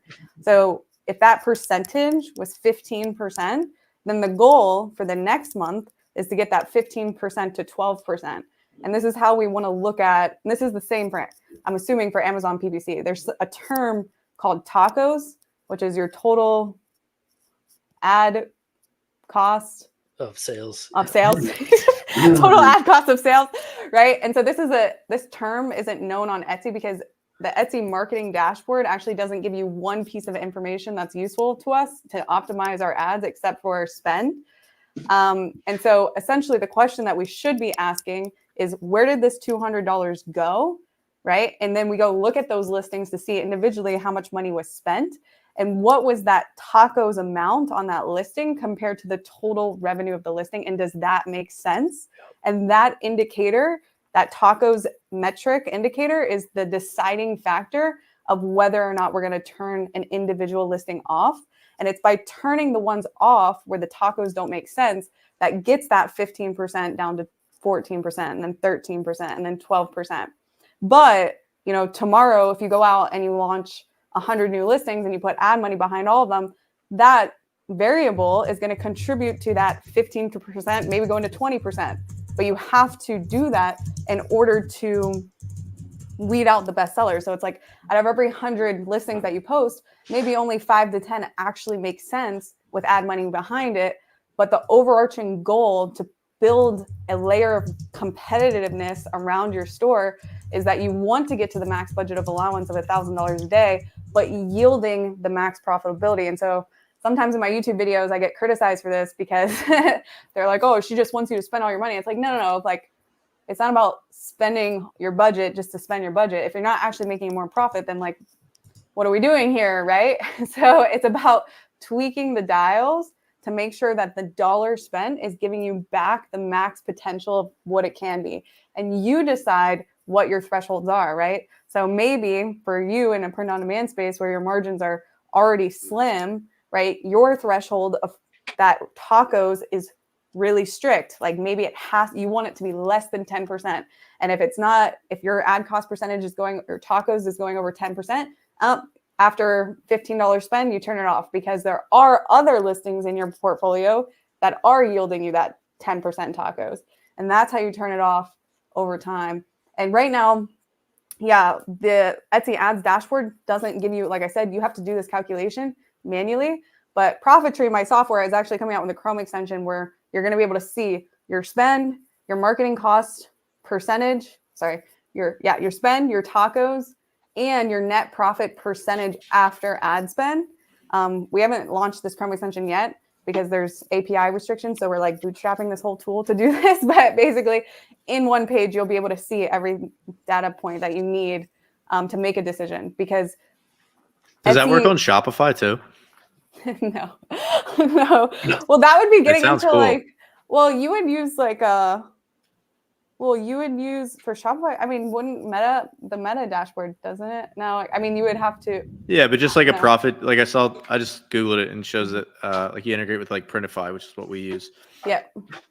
No, we don't have that. So yeah, Shopify, we're not launched with that integration yet, but potentially one day, which just money. Someday soon. We just need money and time, more money, and we need time. We all, yeah. Everything's possible, just money and time. But yeah, so I don't know. Hopefully, I didn't lose you guys, but that's, I guess, the proper way I would say to look at that situation. Gone are the days, and I so miss them. You used to be able to, I don't know if you guys were on Etsy back in the day, but you used to be able to like literally set your bid, your price per click. Like that was, and then they took that option away because they wanted to make it easier for sellers. Like easier for sellers to blow their budgets, as fast as possible. Kind of nuts. It was so nice to be able to set, $1 for this if you needed to be competitive, or bump a listing, and then like 8 cents for this one, right? It was such a beautiful thing. Now it's crapshoot, and you got to make sure that all aspects of that listing are worth advertising. Mm-hmm. Nice. We definitely went deep on ads this episode, which is a good thing, because a lot of people have questions about it. Mm-hmm. Let's start on some shop reviews then. A few people have submitted their shops. I'm going to share a screen. It's all Etsy again, which is not a bad thing. Oh, nice. The first one is actually something we were talking about earlier, like selling graphics, selling print-on-demand graphics, Mighty Bundles. What do we think of the banner view so far? 3,000 sales. Sorry. I like the banner. It kind of commands attention. It's not too overwhelming, and you kind of get the gist of it. I would argue that any script font should be touching. You should never space the letters out. They're intended to be mimicking handwriting, but that's the typography in me. Yeah, I agree. It doesn't look bad still. I've seen worse spaced out script fonts, but yeah, that's a good rule to go by. Don't increase the kerning. Oh, which one is it? We've got a message here. I don't think we'll go through that. This is what they're selling. So it looks like t-shirt bundles. That's a huge bundle. Kind of hard to see but it does look like there's a lot of things in that bundle. 14,000. I'm gonna go buy it. There you go. You don't have to wait for my 12,000. There's 14 right there. The price is quite high as well. One thing that I would say, based on what we see right here, is maybe add a sale. But this is what we've got. So it looks like AI generated ad that is kind of geared towards POD sellers. Yeah. I like that there's a bigger version that you can see, because the thumbnail, you can kind of see what they are, but having to, I don't know if it's too fast or whatever, but I like that you can see that, these some videos. of the samples. Yeah, those videos are kind of neat, where you can see samples of it up close. So. Can you scroll up to that one, the bestseller one up there? The bundles or one of these? I think, or like that one, Rider. I don't know what that is. Rider Weight Mega Bundle. Yeah. For something like this, I would almost say split test it. Like keep it the same value proposition of however many bundles that is, but take only like the ones. I mean, I don't know if you have this data, but if you have data on, the ones that individually perform the best. Like I would maybe consolidate, because right now you can't really see anything. So it's like really hard to like understand what that is. So I would split test with maybe only showing like 4 or 6 of those cards that are like historically the most sought after, if you have that data, just because this is like a little bit of overwhelm. And maybe this is the winning and this is the one that performs the best. But like you always want to compete against your last best thing. So if these are already the best seller, right? You see how the one next to it, it's like you can kind of clearly see the 428. You can kind of clearly see what are the ones. Like this smaller one, you can't really see. And maybe this is the best seller, but I don't know if you haven't already split tested it. I would probably try to split test it. And it's also just like it's a lot of words. So I would even like cut it down and make it even try to make it less words, and whatever the clear value proposition is, which is probably the amount of things that you're getting in big. So like 100 big letter XYZ. It's quite a thin font, difficult to read. Yeah, absolutely. Highlight how many you get, in there. Yeah, that's quite small. Yeah. But I mean, I think you're doing well, and you're on the right path. You've got a lot of sales, you've got some bestsellers, but there are some improvements you can do to the mock-ups for sure. Yeah, I agree with that too, because if yours is up against all the other bundles and people are searching for bundles and yours is very hard to read and you can't see what you're getting, someone might choose somebody else, right? I mean, go ahead. Go ahead, Hannah. I was gonna say the worst thing you can do is test. Like it's always subject to test, and like when you put ad money behind it or whatever, you just look at the CTR. And obviously, if it's the same product with the same value proposition, and the only difference is the thumbnail, right? The one that has a higher CTR is the one that is gonna make you more money at the end of the day. So can't hurt. I just wanted to add that as you guys all, if you don't know, you need to know, never tweak a bestseller or anything that's working in Etsy. If you're gonna A/B test, duplicate the listing, swap out a single item only. That's a true A/B test. You can do an ABC test if you want, but an A/B test, never touch anything that is working for you. So if you are going to test, duplicate that listing, swap out that first image, that first listing photo. Don't want to see you wreck a bestseller. So we'll go on to the next shop in a second, but we've actually got someone here to ask a question live. So, hello, how are you doing? Where are you calling from?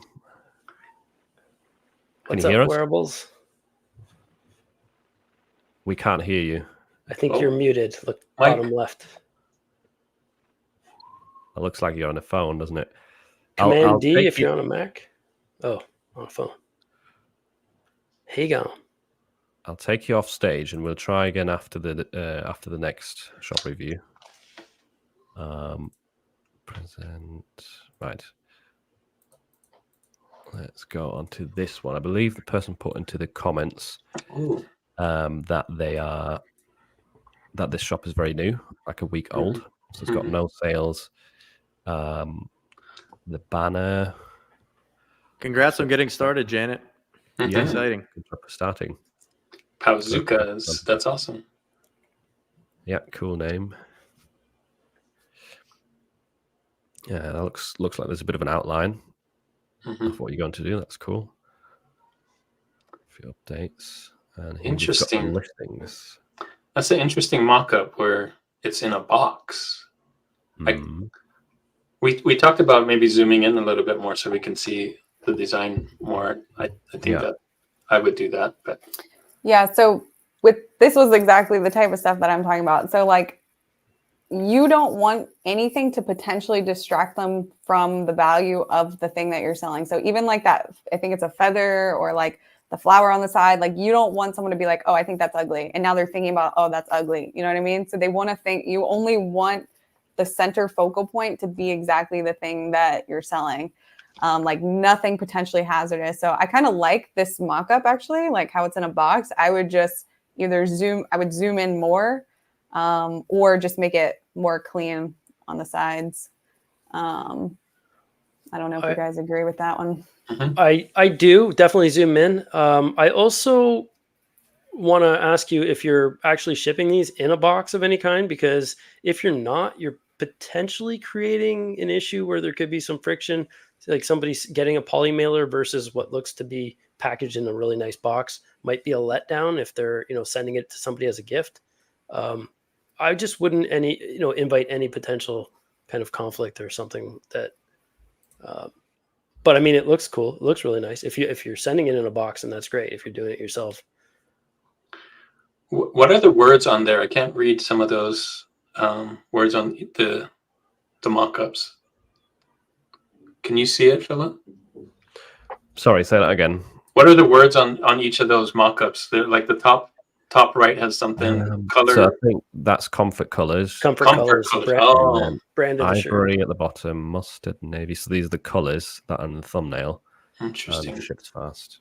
Can you zoom up to the thumbnail or the logo and stuff? I'm sorry, not the thumbnail, the banner. Scroll up, yeah. Okay, that's kind of cool, funky branding. I like the fact that this is quite uniform. Like everything that's all the mock-ups pretty much look the same. We've got a bit of variety with the different colors in the thumbnail. It looks. I would definitely zoom in as well, but for a new shop, so I think it looks quite tidy overall. I don't know. All right, what is you guys'? I don't love the red.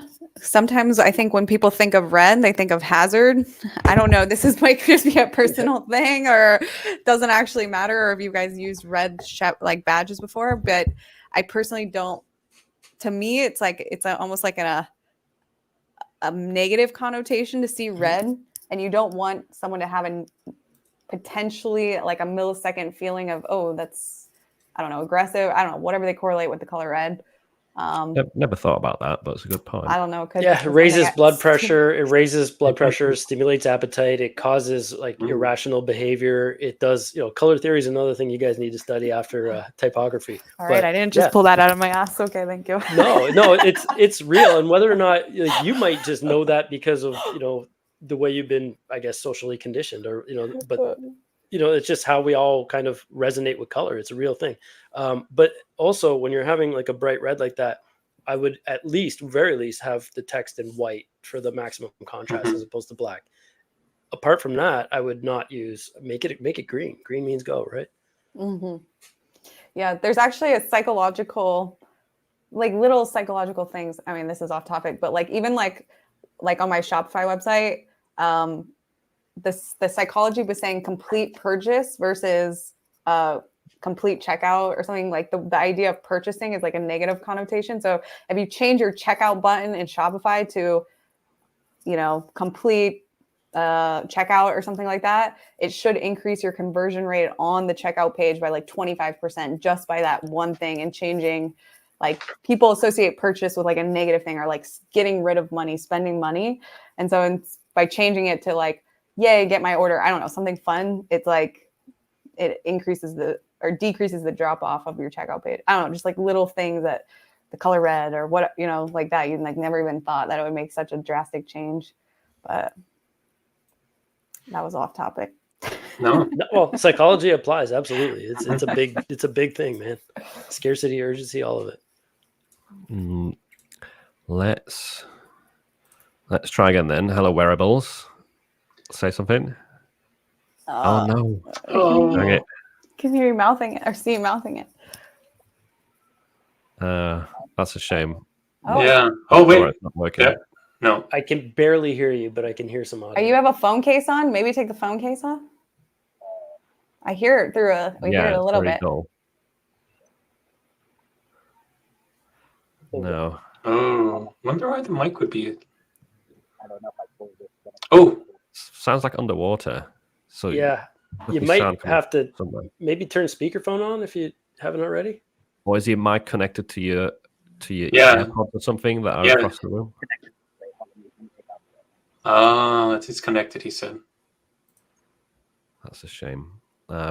We can still review your shop. You posted a shop link. It's a shame we can't talk to you live. Maybe next time, though. Maybe what about now? Can you hear me? Yeah. Yes. There we go. Better? Yeah, perfect. Yeah, How you totally doing? good. Where are you calling from? Or where are you joining from? So. Oh, now I can hear you guys. Nice. Perfect. How are you doing? Oh. Yeah, thanks to the earbuds, but now I can't hear you for some weird reason. Oh, weird. Oh, now we can hear you. You can't hear us. Right. So now, I mean, I'm semi brand new. I just wanted to know if I was in the right direction Okay, let's or look whatnot at this. since I started last year, but then took off because work for me got busy a little bit, and then I was like, oh, then now trying to get back Wearables and on more. it. Oh, nice. Wearables and Mhm. more. Cool. Nice banner. Got design examples. I like that. The Struggling design to read the logo a little bit, but I'm going to yeah. tear the Band-Aid off and call out the shop name is super generic. You're telling people that you sell stuff and more stuff. Mhm. It's not niched enough, I don't think, in terms of like, tell people what it is. If you're going to use like wearables, I mean, are you literally selling every POD garment under the sun? If not, then reduce it in some way.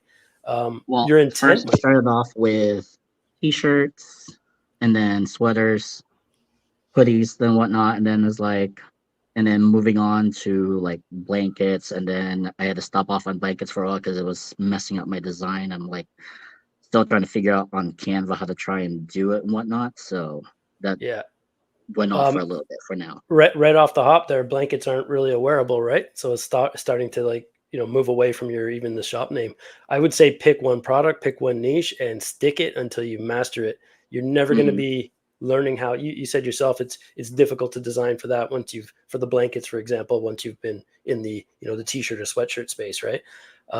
If you try to put a nickel into 1,000 pots, you're never going to, hit $1. It's going to take you forever, right?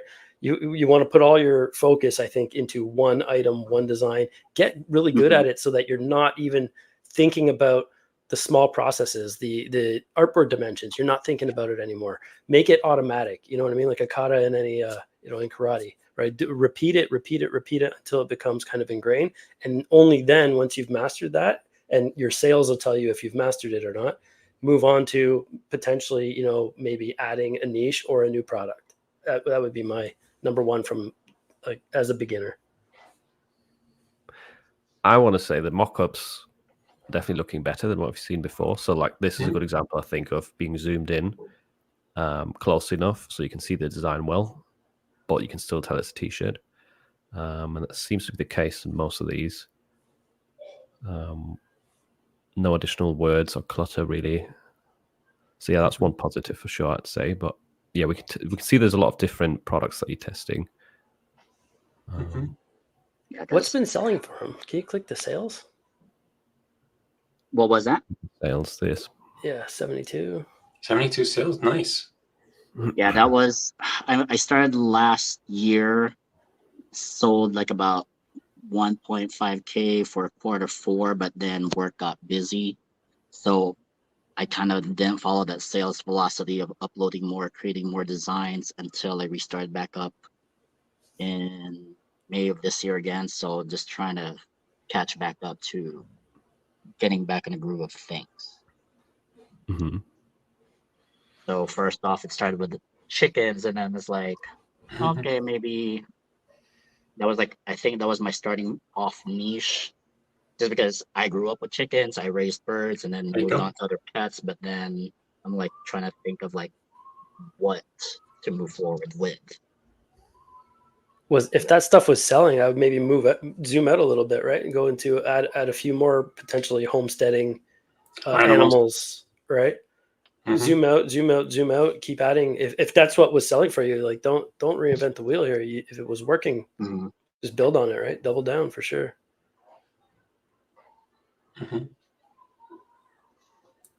In terms of generally, like again, running a sale, I think would make these look a bit better. Because yeah, and if you're looking at the Etsy search results, most people are probably running some sort of sale, or at least have like a free shipping badge, which I don't think you necessarily need that. I've never really had, compared to normal pricing with shipping, I've never really had that much success with free shipping. How's that been for you guys? The what? Phil is saying he hasn't had much success with free shipping. I also don't offer it. I've tested both, and it just doesn't make sense. I think the Yeah. customer likes, and I do have a healthy 40% margin when I'm running a 40% sale. But that said, I also think the customer, to a degree, will still appreciate seeing, or they enjoy seeing, the lower initial price point as opposed to having the shipping built in, because we all know there's no such thing as free shipping, right? Sorry, neighbor's dog, I'm gonna mute. Yeah, pricing wise, I try to do like the whole close to 50%, so to get some kind of traction, but I don't know if I keep it long enough. I do it for like 2 weeks, but then I don't know if I'm like posting at the right time for the season, the seasonality, things like that. So that was my other thing, that because I put it on when I created a design, I put it up for 2 weeks, and then I just run ads for 2 weeks, and if nothing happens, then I turn off the ads and then move on.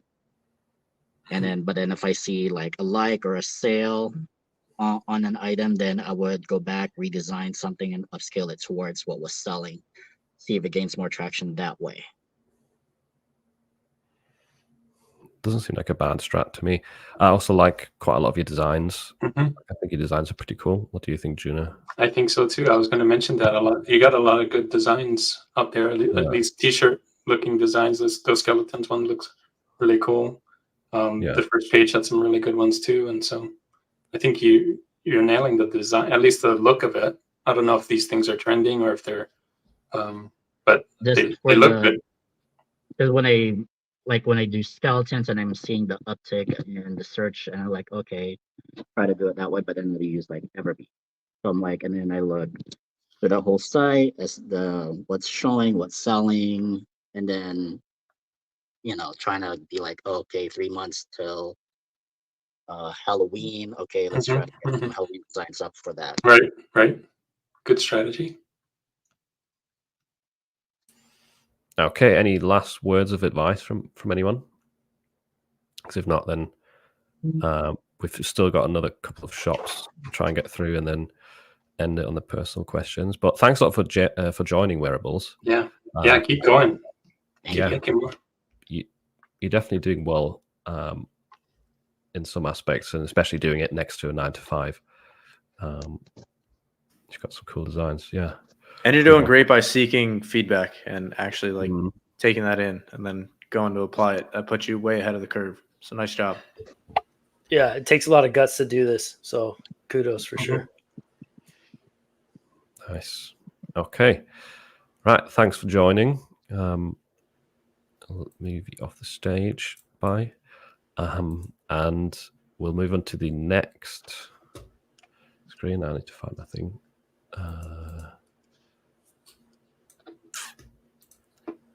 I think we've got another fairly new shop here. Oh, owls. Looks like owls. MD Creations. 38 sales, digital downloads.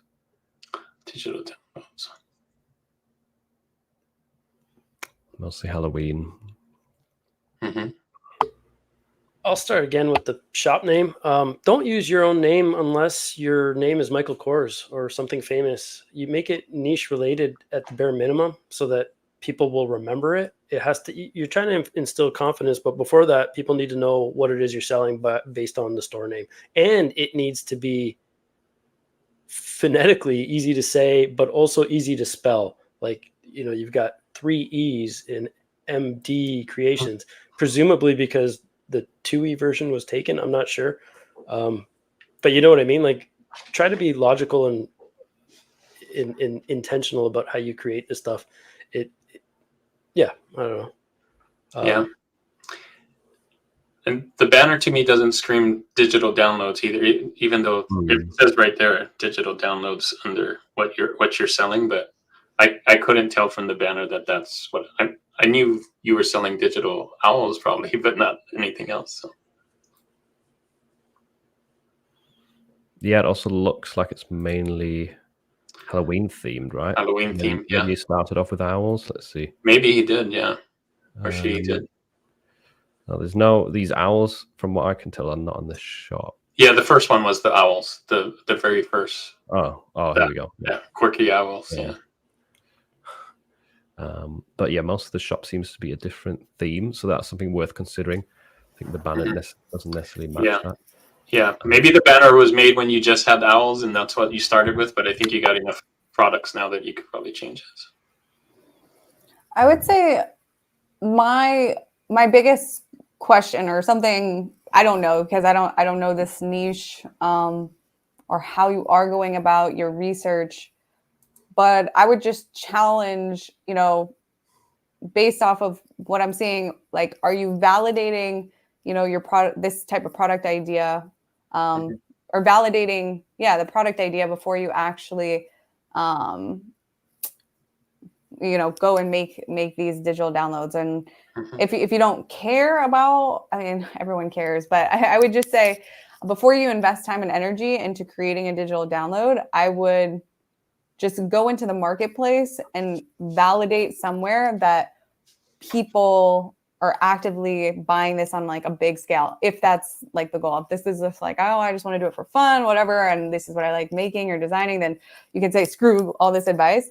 But if you're looking more so for like, heavy hitters, 20 add to carts, I would, validate that what you want to have to sell before you invest a bunch of time and energy into developing the listing, that it's validated somewhere out there, sort of deal. So you're not just kind of blindly throwing things at the wall. Again, I don't know if that's what you're doing, but I'm just saying potentially, because some of this might be so niche, or not necessarily niche, but so specific to like, it's not like a Halloween party invite or, so all I'm saying is like, let's validate that people are actively buying just like one-off digital Halloween graphics before, spending the next 6 hours trying to make more of that thing, which you could have already done that, which I have no idea. But yeah, that was the only point I'm trying to make, because my gut instinct is that these graphics aren't heavy hitters on Etsy, which again,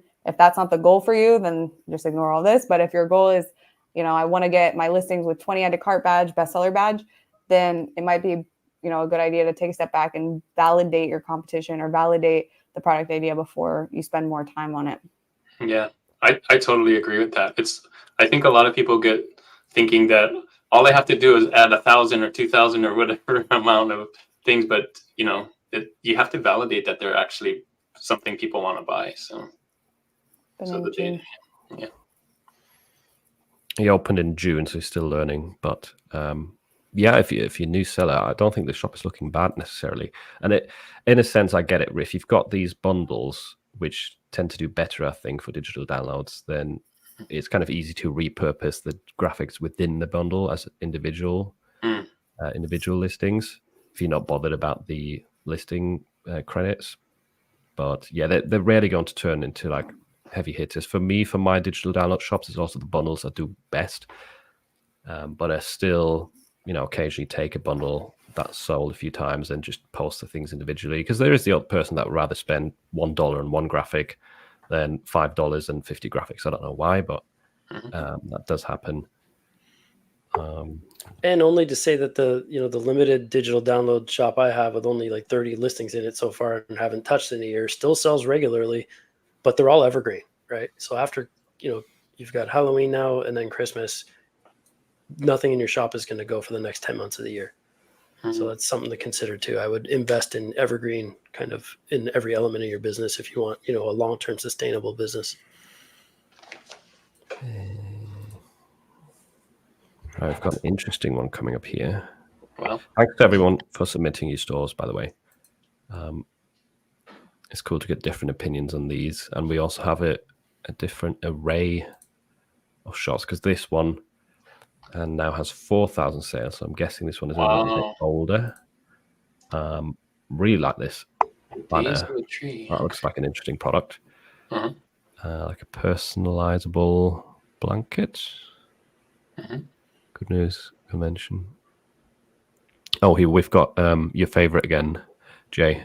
Script font with gaps. I can't tell in there. Can't tell. It's too small, isn't it? I can't tell. Banner looks great though compared to previous. I think both look great. I think this would be a good candidate for the Etsy Plus. I actually know Carla; she's in my membership as well. And then the banner she had before looked good, but it was almost like there was a man that seemed like he was almost stressed, but it was still a good looking banner. And I think this would be a good candidate for maybe Etsy Plus, where you can have that cycling kind of option. But it looks good. I know the bulk of her stuff is Jehovah's Witness centered. And I learned that because I didn't know what JW was in the beginning and had to look that up. Yeah, Carla's a really good case study example of somebody that just like doubled down on, to your point, Jay, of going to what you know. Like, what do you naturally know a lot about, and just absolutely dominating because you're the expert already or really well versed in that. And she did that. She's absolutely crushing. She's a massive action taker. She honestly should be a coach at this point. So you both know Carla? Yeah, Carla's great. Everyone knows Carla. Yeah, who doesn't know? You don't know Carla, Philip? I guess I'm the only one. Yeah. And this is the kind of thing where it's almost like, how do you blow up from, other than adding more to the shop, right? It's like in a case where you're hyper niche like that, you are dominating, you can add a few more things, but I mean, it's almost at that point is just relisting designs with different initial photographs to see, or initial photos to see what might maybe boost better. But you already know what works for that particular niche. And I know you had asked earlier in the chat, I caught it, crossed my eyes there, it on ways to blow this up. And I don't know if there is, there is a limit in some cases. So I would only argue that you could repeat this kind of shop, open a new one, but not have it Jehovah's Witness specifically centric. You could have it, because there's like event-based sort of things that you're doing. All the new, other than, shy of introducing new products, like it looks like you've added a lot more of these blankets. It used to be all digital download, if I'm not mistaken, too. Oh.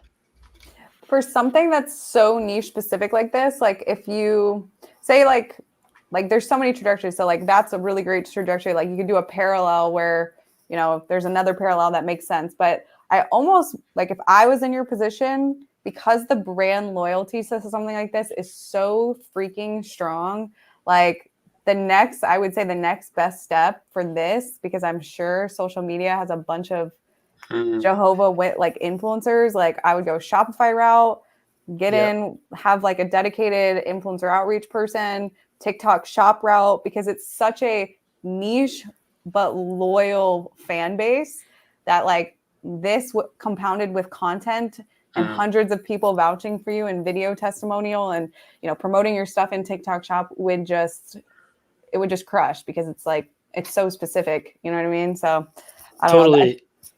Totally agree. Carla's just saying in the chat, she's stuck at 10 to 12K a month, no social media, no email marketing.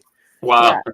That's amazing. Yeah. I know people that have done, like, to what you guys are saying, that have absolutely crushed with, doesn't even matter like what the religion or faith is, on Shopify, print on demand, like for years and years, like millions in sales from just one religion.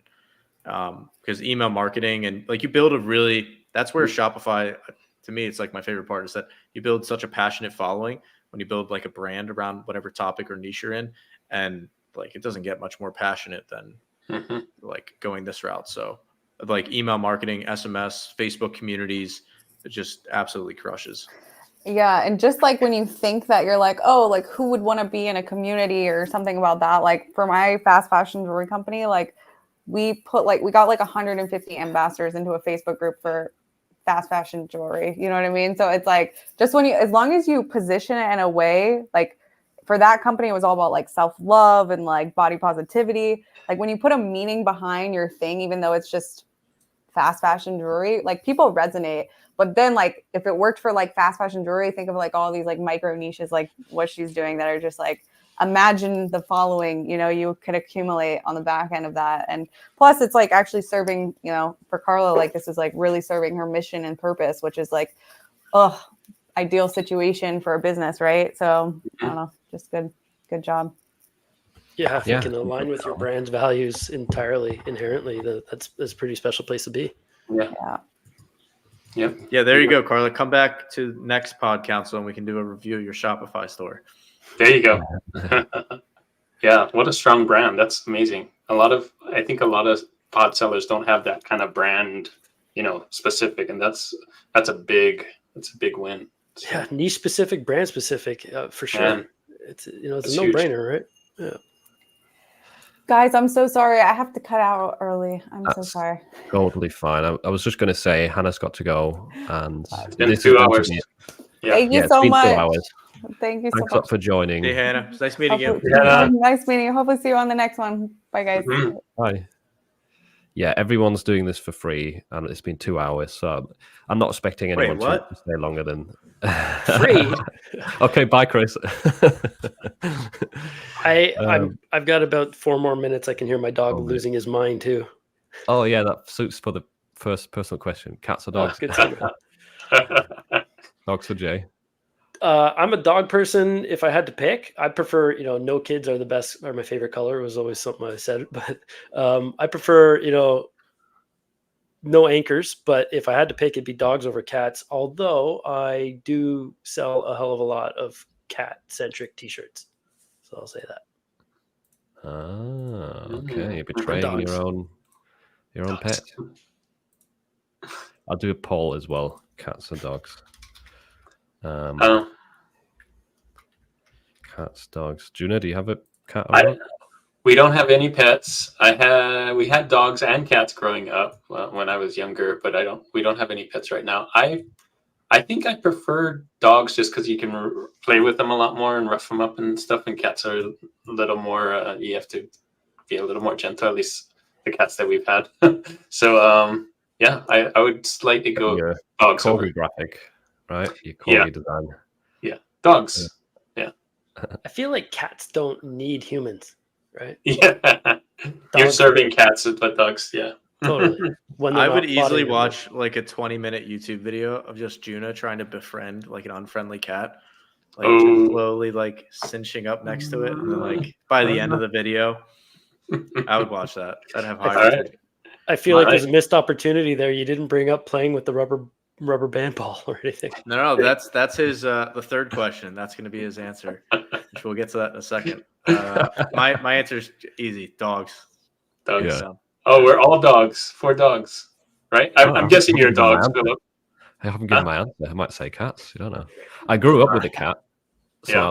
I love cats due to that, and I like that they're low maintenance. They're kind of like Amazon merch, right? Dogs are Shopify. They can give you more in return, but you have to maintain them. and they No, can also I poop love on your both. carpet sometimes. Yeah. Yeah, I think if I had the choice, like if I had to start from scratch, I'd probably still choose a cat because it's easier, and I think they look cuter. But I love dogs just as much. That's a very political answer, isn't it? Boring. Adam wants me to show the rubber band ball. Oh yeah, for the people that don't know. Chris is getting ready with the screenshot for the grin. Yeah, All right. I'm ready. Let's see Okay, what people think. Oh, 74% dogs. It's only 23 votes. Oh, wow. So vote your choice in the choice in the chat. There's more people watching than 23. What have we got here? Cats. Kawaii cats. There you go. Cats need humans but refuse to admit it. Yeah, I can say that. Should I go get it? I'm gonna. Love them both. Yeah, if you want to. Dogs. Yeah.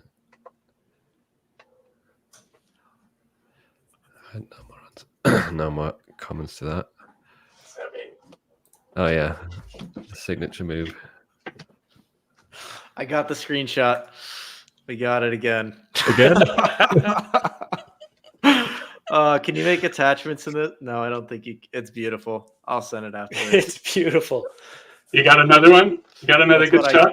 You share your screen. Yeah. These calls are great, and then it just peaks for me whenever Juna goes to grab his. Let's hear about it, Juna. We'll do it. We'll make it like a ritual.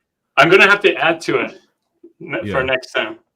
Yeah, exactly. You want to see your progress every week. That's the most important part of these streams. It's just like the reason I love it is like it's just the most wholesome hobby possible. Like you can't For real. like you yeah, like, it doesn't get much better than that. Yeah. So where it started from was Sorry, go ahead. Go I for want to it. hear this. so I used to work at the Yellow Pages a long time ago when that was a thing back in the 90s. There was So did I. Wow. there was this book that was yellow and the Yellow Pages, and you could find phone numbers in it. Anyway, that as more and more people got laid off, the first people that got laid off were these admins, and they had tons of rubber bands that they never used. in their desk. And so as a tribute to them, I took all their rubber bands and put them together and made a ball. That it grew from there, but that's where it started. Yeah. It just got It even even more had- wholesome. Wow. Yeah, I was gonna say even had wholesome origins. Wow, Yeah. Yellow gosh. pages. Wow. that's funny. I worked David, there, not managed the crazy. graphics department there when they were There you go. Canada's #1 publishing company. Yeah. Yeah. It was a big deal back then. So Nice. Wow. Small world. Next question. If you could learn any language fluently, which one would it be? Without doing any work. Like which one do you want to speak fluently? the one that makes the most sense for me, because I live in Utah, would be Spanish. And I know a little bit, but I wouldn't say I'm fluent. So Mm-hmm. I think it'd be cool to speak like Chinese, Japanese, or something like that. really just- cool. Yeah. Unexpected, but there's still a lot of people that speak it. Hmm. Spanish would be great as well, of course, because there's so many countries that speak Spanish. But Hmm. and I feel like Spanish is also a good stepping stone to like Portuguese, Italian. Absolutely. But no, I I'd think probably, it'd be cool to speak German. Yeah. You won't be able to speak with anyone though. I mean, even the Germans won't speak German to you. Really? Really? Oh, that's not a if fun you, answer. if you then. try and you struggle, they'll just switch to English. Yeah. Oh, okay.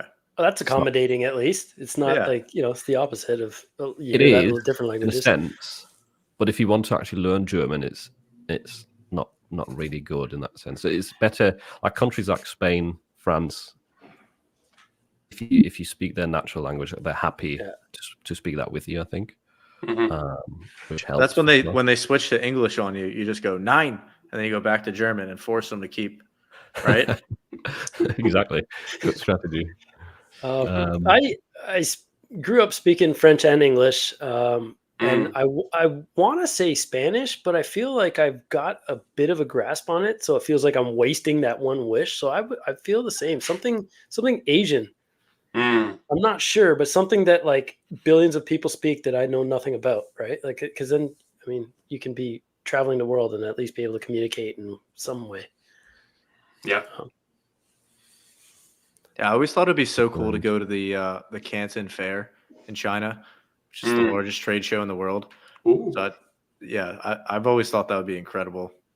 Next meetup in China. Mandarin. go. It's funny. I saw that on the screen. I've always thought of Mandarin too. Cantonese or Mandarin, one of the two. But there's a lot of crossover. But rubber I'm doing band it. ball emoji, nice. We should put it as part of the Print on Demand Council logo. Oh yeah, switch it out. Just use them all. Okay, last one. What's your guilty pleasure? Ooh. Uh, I think the rubber ball thing is not really guilty, is it? No. I think that my guilty pleasure is boba drinks. Have you guys heard of this boba drink thing? Boba Heard tea? of it. I Boba feel like tea. you told us about these on the last call. Yeah, I should probably bring one next time and just hold one up with my Yeah. rubber band ball. You've got your brand. Yeah. Anyone else? I don't know if it's really guilty, but I play like a lot of chess in between working. It does leak into being guilty when I'll just play a couple rounds of chess, and then it turns into like 12. And I'm also not very good, so that's kind of guilty, I guess. But it's fun. Okay. It's a good brain teaser.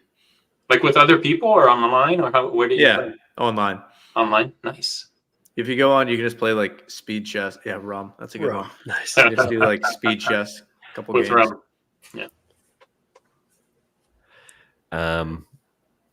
I've kind of got a new one that I found recently on YouTube. It's completely pointless videos, but it's quite entertaining. It's this guy who goes around English cities and asks people general knowledge questions. And it'd be some very simple stuff like, what's 16 divided by 8? And then someone responds with 8. And then the funny thing is how he does it. He's like, the person responds 8, and he's like, he looks at the camera like this. That just never gets old. And he asks like, name a country in North America, Brazil. And then Right. again, it's like, Nice.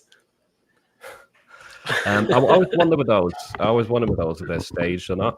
Yeah, I they could kind of be. want to do it myself just to test it. Just You go should out do in the street. POD version. Yeah. Where should you be selling POD? Or I like the guy who does that, and then no matter how wrong they are, he always just goes, "Yep," and he goes on to the next one. Like they'll Yeah, say, in like America. name a country in North, or name a city in North America, Brazil. It's like, "Yep," he leaves. Yeah, I've seen that one as well. That one was quite big in America, wasn't it? Yeah. I found the British version, it seems. Yeah, some of those answers were awful. Like, how many moons does the Earth have? 9. Ooh, Like that. Wow. that'd be awesome. Would be. What's Jay's guilty pleasure? I don't know. Rum is I've got a new taste for rum since being in the islands here. It's, cane rum grown here, whatever. Only because I saw it on the screen, but I've always been salty snacks, I guess. Chips, like roasted peanuts or something like that. But yeah, chips, crunchy and salty. Yeah, I'm there. Oh yeah, I'll be, I'll crush a bag without looking at it, like a big bag if I'm working or, head into it. Yeah. Less so here because everything is like 8 times the price as when I was back in North America, but yeah. Oh man. Donuts, white spice flavor. Nice. Wow. Specific.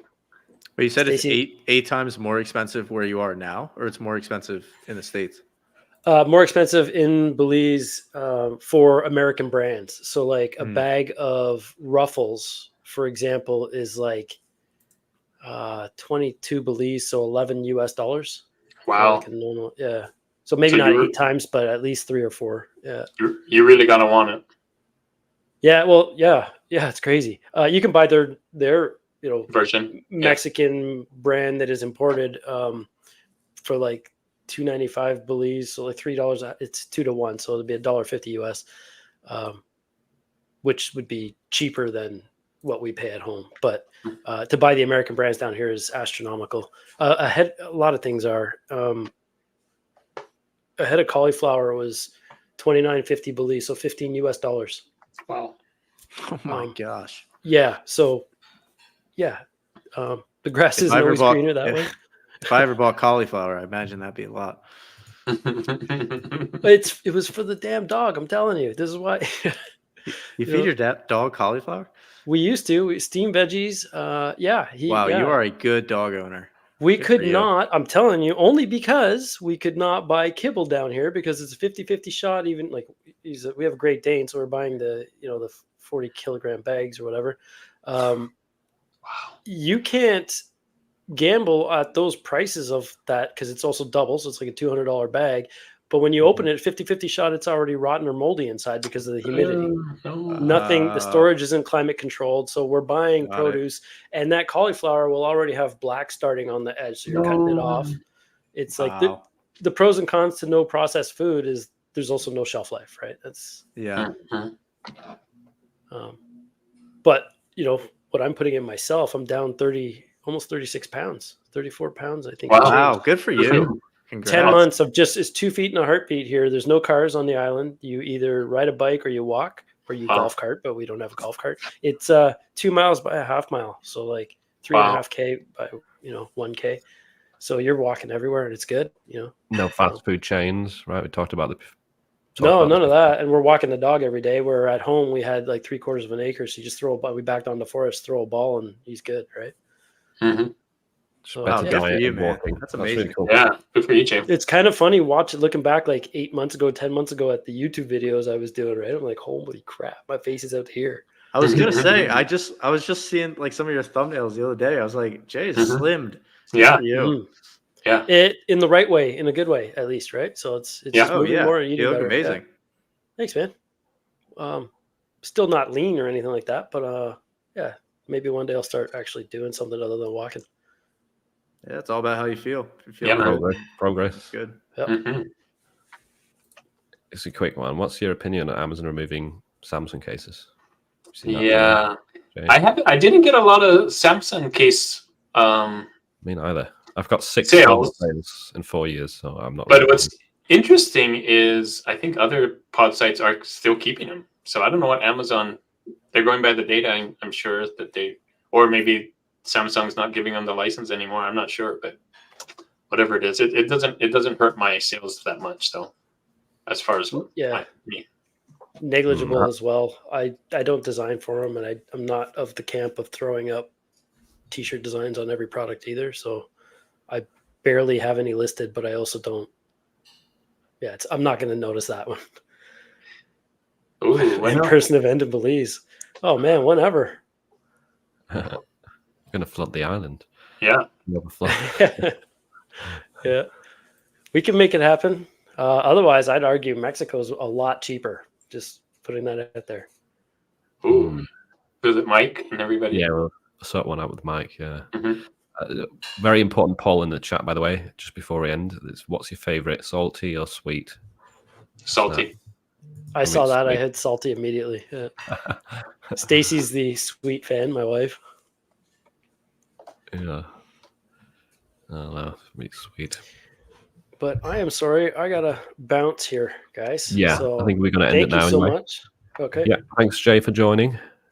Thanks to everyone who watched this live and who contributed, or well, even if you didn't contribute.